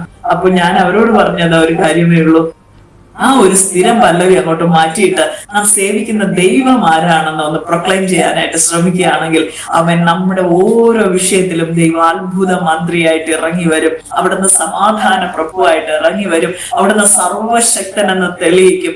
എന്റെ ദൈവത്തിന് കഴിയാത്തൊരു കാര്യമില്ല. അവൻ യഹോവയ്ക്ക് കഴിയാത്ത വല്ല കാര്യവും ഉണ്ടോ എന്നാണ്. പ്രിയമുള്ളവരെ, ഏകദേശം 5 കേസുകളിൽ ഞങ്ങളെ അകപ്പെടുത്തി കളയുന്ന ഒരു അനുഭവം ഞങ്ങളുടെ ജീവിതത്തിലേക്ക് വന്ന് രക്ഷിക്കപ്പെട്ടതിന് ശേഷമാണ്. അവൻ വെള്ളയൊക്കെ ധരിച്ച് വലിയ കാര്യമായിട്ട് സുവിശേഷകരായിട്ട് നാട്ടിലൂടെ നടക്കുമ്പോഴാണ് ഞങ്ങളെ അത്തരത്തിൽ കുരുക്കിയത്. നാട്ടിൽ കണ്ടവരൊക്കെ ഞങ്ങളെ പരിഹസിച്ചു. അവർ പറഞ്ഞു, ഇതൊക്കെ ഇതിന്റെ മറവിൽ നടക്കുന്ന കാര്യങ്ങളാണെന്നൊക്കെ പറഞ്ഞു. അത്തരത്തിൽ ഞങ്ങൾ വല്ലാതെ മാനസിക സംഘർഷത്തിലായി. 2 ക്രിമിനൽ കേസുകൾ. ഞങ്ങൾ ഒരിക്കലും പുറത്തു വരരുതെന്ന്, ഞങ്ങൾ എത്രയും വേഗത്തിൽ കോടതിക്ക് അല്ല ജയിലിനുള്ളിലാകണമെന്നൊക്കെ ആഗ്രഹിച്ചാണ് പലരും പലതും ചെയ്തത്. പക്ഷെ ഞങ്ങൾ പറയട്ടെ, ആ സമയത്ത് ഞങ്ങൾക്ക് വേണ്ടി ചേർന്ന് പ്രാർത്ഥിച്ചു. ഒത്തിരി ദൈവദാസന്മാരും ദൈവമക്കളും ഉണ്ട്, സമൂഹമുണ്ട്. പക്ഷെ അതിലുപരി ദൈവത്തിൽ, ദൈവവചനത്തിൽ ആശ്രയിച്ച് ഓരോ കേസുകളിലും കോടതിയിൽ ഇറങ്ങി പ്രവർത്തിച്ചത് ദൈവമാണ്. ഒരു മനുഷ്യന്റെ സഹായമില്ല. ഞങ്ങൾ ആശ്രയിച്ച, ഞങ്ങള് വക്കീൽ ഫീ കൊടുത്ത ലോയേഴ്സ് പോലും ഞങ്ങളെ പലപ്പോഴും ചീറ്റ് ചെയ്തു. ഞങ്ങളുടെ കയ്യിൽ ഉണ്ടായിരുന്ന അത്യാവശ്യം ഞങ്ങൾക്ക് കൊടുക്കാൻ കഴിയുന്ന വളരെ കുറച്ച് തെളിവുകളൊക്കെ ഉള്ളു. നമുക്ക് കള്ള കേസുകൾ ഉണ്ടാകുമ്പോൾ എന്ത് തെളിവാണ് കാണിച്ചു കൊടുക്കാൻ പറ്റുന്നത്? തെളിവുകൾ നേരെയില്ല. എന്നിട്ട് ആ ഉള്ള തെളിവുകൾ കൊടുത്തത് പോലും അവരതിനെ ഞങ്ങളിൽ നിന്ന് നഷ്ടമാക്കി കളഞ്ഞു. ഞങ്ങൾക്ക് വേണ്ടി ശരിക്കും പറഞ്ഞാൽ നിൽക്കാൻ ആരുമില്ലാതിരുന്ന സ്ഥാനത്ത് സ്വർഗത്തിലെ ദൈവം തന്റെ കൈ ഞങ്ങൾക്ക് വേണ്ടി നീട്ടി. യെശയ്യാ പ്രവാചകൻ ചോദിക്കുന്നുണ്ട്, ഞങ്ങൾ കേൾപ്പിച്ചത് ആർ വിശ്വസിച്ചു? യഹോവയുടെ ഭുജം ആർക്ക് വെളിപ്പെട്ടിരിക്കുന്നു? കർത്താവിന്റെ കൈ വെളിപ്പെടണമെങ്കിൽ ആ കർത്താവിന്റെ കയ്യിൽ കയറി പിടിക്കണം, ആ കർത്താവിലൊന്ന് ആശ്രയിക്കണം. അവിടുത്തെ കരങ്ങൾ ശാശ്വതമായിട്ട് നമുക്ക് വേണ്ടി പ്രവർത്തിക്കാൻ നിൽക്കുന്ന കരങ്ങളാണ്. ആ ഉള്ള കരത്തിൽ നമ്മെ വരച്ചിരിക്കുന്നു എന്നാണ് ദൈവവചനം. പ്രിയമുള്ളവരെ, ഞങ്ങൾ അത് ജീവിതത്തിൽ അനുഭവിച്ചറിയുന്നവരാണ്. ഞങ്ങളുടെ പ്രതിസന്ധിയുടെ മധ്യത്തിൽ ഒരിക്കലും 3-4 ഗുണ്ടകൾ ചേർന്നിട്ട് ഞങ്ങളുടെ 2 വീലർ ഞങ്ങൾക്ക് വാങ്ങിയിട്ട് 1 ഇൻസ്റ്റാൾമെന്റ് മാത്രം ഞങ്ങൾ അടച്ച ആ ഒരു സാഹചര്യത്തിലായിരിക്കും. ഏകദേശം 14 വർഷം മുന്നേ നടന്ന സംഭവമാണ്. ഒരു പബ്ലിക് പ്ലേസിൽ വെച്ച് 3-4 പേർ ചേർന്ന് എന്റെ ഹസ്ബൻഡിൽ നിന്ന് കീ പിടിച്ചു വാങ്ങിച്ചിട്ട് വണ്ടി എടുത്തിട്ട് പോയി. ഞങ്ങളോട് പറഞ്ഞു 10 മണിക്കൂറോ 24 മണിക്കൂറോ, സമയം ഞാൻ മറന്നോ, 10 മണിക്കൂറാന്ന് തോന്നുന്നു. 10 മണിക്കൂറിനുള്ളിൽ ഞങ്ങൾക്ക് തരേണ്ട കാശ് തന്നില്ല, ഈ വണ്ടി ഞങ്ങൾ കത്തിക്കുമെന്ന് പറഞ്ഞു. അപ്പൊ ശരിക്കും ഞങ്ങൾ കൊടുക്കാനുള്ള കാശിന് ഈ വണ്ടിയുടെ വിലയേക്കാളും 3 ഇരട്ടിയാണ്. അപ്പൊ ഞങ്ങൾക്കത് കൊടുത്തു തീർക്കാൻ പറ്റില്ല എന്ന് അവർ ചിന്തിച്ചു. പക്ഷെ അത്ഭുതകരമായ വഴി തുറന്ന് അന്ന് അവർ പറഞ്ഞ സമയത്തിനുള്ളിൽ ഞങ്ങൾക്ക് ആ കാര്യം സെറ്റിൽ ചെയ്യാനായിട്ട് ദൈവം അവസരത്തെ നൽകി തന്നു. ഒരുപാട് തരത്തിൽ ദൈവം അത്ഭുതങ്ങൾ ചെയ്ത് ഞങ്ങളുടെ ജീവിതത്തിൽ അവൻ എങ്ങനെ പറയണമെന്ന് അറിയില്ല. ഒരിക്കലും ഒരു സഹോദരൻ ആദ്യമായിട്ടാണ് ഞങ്ങളെ കാണുന്നത്. അദ്ദേഹത്തിന്റെ ഫോൺ നമ്പർ എഴുതി എന്റെ ഹസ്ബൻഡിന്റെ കയ്യിൽ കൊടുത്തിട്ട് പറഞ്ഞു ഒന്ന് വിളിക്കണമെന്ന് പറഞ്ഞു. ഞങ്ങൾക്ക് അദ്ദേഹത്തെ കാണുന്നത് ഒരു ഞായറാഴ്ചയാണ്. തിങ്കളാഴ്ച ബാങ്കിൽ വളരെ എമർജൻസി ആയിട്ട് സെറ്റിൽ ചെയ്യേണ്ട ഒരു എമൗണ്ട് അടയ്ക്കേണ്ടതുണ്ട്, അല്ലെങ്കിൽ അവർ ഞങ്ങളുടെ വസ്തു ജപ്തി ചെയ്യുമെന്ന് പറഞ്ഞിരിക്കുകയാണ്, ആ ബാങ്ക് ജപ്തി ചെയ്യുമെന്ന് അറിയിച്ചിരിക്കുകയാണ്. ആ ദിവസത്തിൽ അദ്ദേഹം വിളിച്ചിട്ട് പറഞ്ഞു എന്നെ ഒന്ന് വിളിക്കണമെന്ന് പറഞ്ഞു. ഞങ്ങളുടെ കടബാധ്യതയെ കുറിച്ച് ഡീറ്റെയിൽസ് ഒന്നും അദ്ദേഹത്തിന് അറിയില്ല. അന്ന് ആദ്യമായിട്ടാണ് അദ്ദേഹം ഞങ്ങളെ കാണുന്നത്. പക്ഷെ ഞങ്ങള് വീട്ടിൽ പോയിട്ട് അദ്ദേഹത്തെ വിളിക്കുന്ന സമയത്ത് അദ്ദേഹം പറഞ്ഞു ഞാൻ ഇത്ര രൂപ തരാം, നിങ്ങൾക്ക് അതുകൊണ്ട് എന്തെങ്കിലും ആവശ്യമുണ്ടോ? അപ്പൊ ഞങ്ങൾ അങ്ങോട്ട് ആവശ്യപ്പെട്ടിട്ടല്ല, അദ്ദേഹം ഒരു എമൗണ്ട് ഞങ്ങളോട് ഇങ്ങോട്ട് പറഞ്ഞു. ഞങ്ങൾ ചോദിച്ചു അത് എന്താ അങ്ങനെ പറഞ്ഞത്? അപ്പൊ അദ്ദേഹം പറഞ്ഞു ദൈവം എന്നോട് പറഞ്ഞു നിങ്ങൾക്കത് തരാൻ. നമ്മളവരെ പറയട്ടെ, അദ്ദേഹം ആ തന്ന എമൗണ്ട് ഞങ്ങൾക്ക് ബാങ്കുകാർ ഞങ്ങളോട് അടയ്ക്കാൻ ആവശ്യപ്പെട്ടിരുന്ന എമൗണ്ട് ആണ്. അതിൽ 1 രൂപ കൂടുതലില്ല, 1 രൂപ കുറവില്ല. അങ്ങനെ ദൈവം അത്ഭുതം ചെയ്തു. ആ കാശ് ഞങ്ങൾ കൊണ്ടുപോയി ബാങ്കിൽ അടച്ചു. പക്ഷെ പിന്നത്തേതിൽ ഒരിക്കലും ആ മനുഷ്യൻ തിരിഞ്ഞു നിന്ന് ഞാൻ തന്ന കാശ് എവിടെയെന്ന് ചോദിച്ചിട്ടില്ല. ദൈവം അദ്ദേഹത്തോട് ഞങ്ങൾക്ക് തരാൻ പറഞ്ഞു, തന്നു, ഞങ്ങളെ സഹായിച്ചു. അങ്ങനെ ചില മാനുഷിക സഹായങ്ങൾ ഞങ്ങൾക്ക് ഉണ്ടായിട്ടുണ്ട്. അത് ചോദിച്ചു വാങ്ങിയതല്ല, ദൈവമായിട്ട് പ്രേരിപ്പിച്ച് ഞങ്ങൾക്ക് തന്ന സഹായങ്ങളാണ്. എന്നാൽ ഞങ്ങളുടെ ജീവിതത്തിൽ ദൈവം ചെയ്ത മുഴുവൻ കാര്യങ്ങൾ അത്ഭുതമാണ്. ഞങ്ങളുടെ കടബാധ്യതകളെ മാറ്റി, ഞങ്ങളുടെ കേസ് വഴക്കുകളിൽ നിന്ന് ഞങ്ങളെ സ്വതന്ത്രരാക്കി.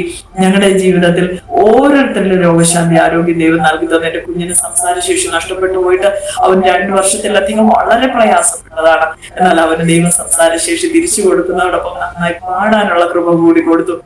കുഞ്ഞിന് 11 വയസ്സുണ്ട്, ഇപ്പോ 5ാം ക്ലാസ്സിൽ പഠിക്കുന്നു. കുഞ്ഞിനെ ദൈവം വളർത്തി പരിപാലിക്കുന്നു. ഒരുപാട് അനർത്ഥങ്ങളിൽ നിന്ന് ദൈവം വിടുവിച്ചു. ഈ വിടുതലുകളുടെ പുറകിലോ അല്ലെങ്കിൽ ഈ പ്രശ്നങ്ങളുടെ പരിഹാരത്തിനോ വേണ്ടി നമ്മൾ ദൈവത്തെ പിൻപറ്റാതിരിക്കുന്നതാണ് ഏറ്റവും നല്ലത്. പ്രിയമുള്ളവരെ, അവൻ കഠിന ശോധനയിലൂടെ കടന്നു പോയപ്പോഴും അവൻ ജീവനുള്ള ദൈവത്തിൽ ആശ്രയിക്കുവാൻ ദൈവം കൃപ ചെയ്തതോർത്താണ് ഞാൻ എപ്പോഴും ദൈവത്തെ സ്തുതിക്കുന്നത്. അവൻ മനുഷ്യരിൽ ആശ്രയിക്കുന്നതിനേക്കാൾ യഹോവയിൽ ആശ്രയിക്കുന്നത് നല്ലത്. എപ്പോഴെങ്കിലും ഏതെങ്കിലും മനുഷ്യരിൽ ആശ്രയിച്ചിട്ടുണ്ടെങ്കിൽ അവിടെ ഞങ്ങൾക്ക് വല്ലാത്ത വേദനകൾ അനുഭവിക്കേണ്ടി വന്നിട്ടുണ്ട്. വല്ലാത്ത പ്രയാസങ്ങളിലൂടെ, പരിശോധനകളിലൂടെ, അവൻ ശിക്ഷകളിലൂടെ കടന്നു പോകേണ്ടി വന്നിട്ടുണ്ട്. അതുകൊണ്ട് തന്നെ വിശ്വസിക്കുക, കർത്താവ് സകലത്തിനും മതിയായവൻ. ഒരു മനുഷ്യനെ നമുക്ക് വേണ്ടി ഗുണകരമായി ഒന്ന് ചെയ്യുമെന്ന് പ്രതീക്ഷിക്കരുത്. പലപ്പോഴും അവൻ ദുഷ്ടന്റെ ആയുധങ്ങളായിട്ട് ചിലർ നമുക്ക് എതിരായിട്ട് മാറാറുണ്ട്. ദൈവവചനത്തിൽ എഴുതിയിട്ടുണ്ട്, നമുക്ക് പോരാട്ടമുള്ളത് ജഡരക്തങ്ങളോടല്ല, വാഴ്ചകളോടും അധികാരങ്ങളോടും, അവൻ ലോകാധിപതി ശക്തികളോടും സ്വർലോക ദുഷ്ടാത്മസേനയോടുമാണ്. അതല്ലാതെ നമുക്ക് ചുറ്റുമുള്ള ഒരു മനുഷ്യരും നമുക്ക് ശത്രുക്കളല്ല. ഞങ്ങളെ കള്ളം പറഞ്ഞ് അറസ്റ്റ് ചെയ്ത ഒടുവില് സസ്പെൻഷനിലായ 4 പോലീസുകാരെ കൂട്ടിയിരുത്തിയിട്ട് അവരുടെ ഹയർ പൊസിഷനിലുള്ള പോലീസുകാർ അവർ ചോദ്യം ചെയ്യുമ്പോൾ എന്നോട് പറഞ്ഞു ഒരു ആപ്ലിക്കേഷൻ എഴുതി തരിക, ഇവർക്കെതിരായിട്ട് ഞങ്ങൾക്ക് കേസ് എടുക്കാൻ പറ്റും. ഞാൻ അന്ന് അവരോട് പറഞ്ഞു ഇല്ല സാർ, ഞങ്ങൾക്ക് പരാതിയില്ല, ഞങ്ങളെ അനാവശ്യമായിട്ട് ഉപദ്രവിക്കരുതെന്ന് മാത്രം ഒരു റിക്വസ്റ്റേ ഉള്ളൂ. ഞങ്ങൾ അവർക്ക് യാതൊരു ബുദ്ധിമുട്ടും വരുത്തിയിട്ടില്ല, ഇതുവരെയും വരുത്തിയിട്ടില്ല. അതുകൊണ്ട് ഇനിയും ഞങ്ങളുടെ മേലെ അവർ ബുദ്ധിമുട്ടിക്കരുത് എന്ന് പറഞ്ഞു. സത്യത്തിൽ അന്ന് ഞങ്ങൾ അവരോട് ക്ഷമിച്ചത് കർത്താവ് ഞങ്ങൾക്ക് വേണ്ടിയിട്ട് വലിയ കാര്യങ്ങൾ ചെയ്യുവാൻ കാരണമായി തീർന്നു. പ്രിയമുള്ളവരെ, നമ്മുടെ ജീവിതത്തിൽ എന്ത് അനർത്ഥം വന്നാലും അത് സുവിശേഷം പ്രതിയാകട്ടെ, അല്ല നമ്മുടെ ജീവിതത്തിൽ കുടുംബപരമായിട്ടോ സാമൂഹ്യമായിട്ടോ എന്ത് തരത്തിലാകട്ടെ, ഒരു പ്രതിസന്ധി വരുമ്പോൾ ദൈവത്തിൽ ആശ്രയിക്കുമെങ്കിൽ നാം ലജ്ജിച്ചു പോകയില്ല. കർത്താവ് നമുക്ക് സകലത്തിനും മതിയായവനാണ്. അവിടുന്ന് നമ്മുടെ അവൻ സങ്കേതവും ബലവുമാണ്. അവൻ 18-ാം സങ്കീർത്തനത്തിൽ ഇങ്ങനെ പറയുന്നു, എന്റെ ബലമായ യഹോവേ ഞാൻ നിന്നെ സ്നേഹിക്കുന്നു. യഹോവ എന്റെ ശൈലവും എന്റെ കോട്ടയും എന്റെ രക്ഷകനും എന്റെ ദൈവവും, ഞാൻ ശരണമാക്കുന്ന എന്റെ പാറയും എന്റെ പരിചയം, എന്റെ രക്ഷയായ കൊമ്പും എന്റെ ഗോപുരവുമാകുന്നു. അതിലും വലുതായിട്ട് ഇനി എന്താണ് നമുക്ക് വേണ്ടിയത്? അവൻ പലരും ഒരു രക്ഷയ്ക്കായിട്ട് ഓടി നടക്കുന്നുണ്ട്. അതിൽ തന്നെ ഏറ്റവും ദയനീയമായ കാഴ്ച ക്രിസ്ത്യാനികൾ ഓടി നടക്കുന്നതാണ്. ക്രിസ്ത്യാനികൾക്ക് ക്രിസ്തുവിനെ അറിയില്ല. ആമേൻ. പ്രവാചകന്മാരുടെ ഫോൺ നമ്പർ കയ്യിലുണ്ട്, പ്രവാചകിമാരുടെ ഉണ്ട്, ആമേൻ. എന്താണ്, വിടുതൽ ശുശ്രൂഷ ചെയ്യുന്നവരുടെ ഫോൺ നമ്പർ കയ്യിലുണ്ട്, എല്ലാം ഉണ്ട്. പക്ഷെ ജീവനുള്ള ദൈവത്തിന്റെ പേര്, ആ പേരിന്റെ വല്ലഭം അറിയില്ല. അങ്ങനെ വളരെ ദയനീയരായിട്ടുള്ളവരെ പരിചയപ്പെടുമ്പോൾ അവൻ സങ്കടം തോന്നിയിട്ടുണ്ട്. അവൻ ദൈവം ആരെന്ന് അറിയാതിരുന്ന, ഒരു യോഗ്യതയും ഇല്ലാത്ത സ്ഥാനത്ത് ദൈവത്തെ അറിയുവാൻ ദൈവം ഹൃദയം തുറന്നപ്പോൾ വിധേയപ്പെട്ടു കൊടുക്കുക മാത്രമാണ് ഞങ്ങൾ ചെയ്തത്. സത്യത്തില് ഞാനും എന്റെ കുടുംബാംഗങ്ങളും ഞങ്ങൾ ഇടയ്ക്കൊക്കെ സംസാരിക്കാറുണ്ട്, എങ്ങനെയാണ് ഇങ്ങനെ ആയിത്തീർന്നത്. വേറെ ഒന്നുമില്ല, മറുതലിച്ചില്ല എന്നുള്ള ഒറ്റ കാര്യമേ ഉള്ളൂ. ഏൽപ്പിച്ചു കൊടുത്തു. ദൈവത്തിന്റെ ഇഷ്ടം ഞങ്ങളിൽ നടക്കട്ടെ. അവൻ ഞങ്ങളുടെ ആചാരാനുഷ്ഠാനങ്ങൾക്ക്, ഞങ്ങളുടെ കർമ്മ പരിപാടികൾക്ക് ഒന്നും ചെയ്യാൻ കഴിയാത്തത് അവൻ കർത്താവ് ഞങ്ങളുടെ ജീവിതത്തിൽ ചെയ്തു തന്നു.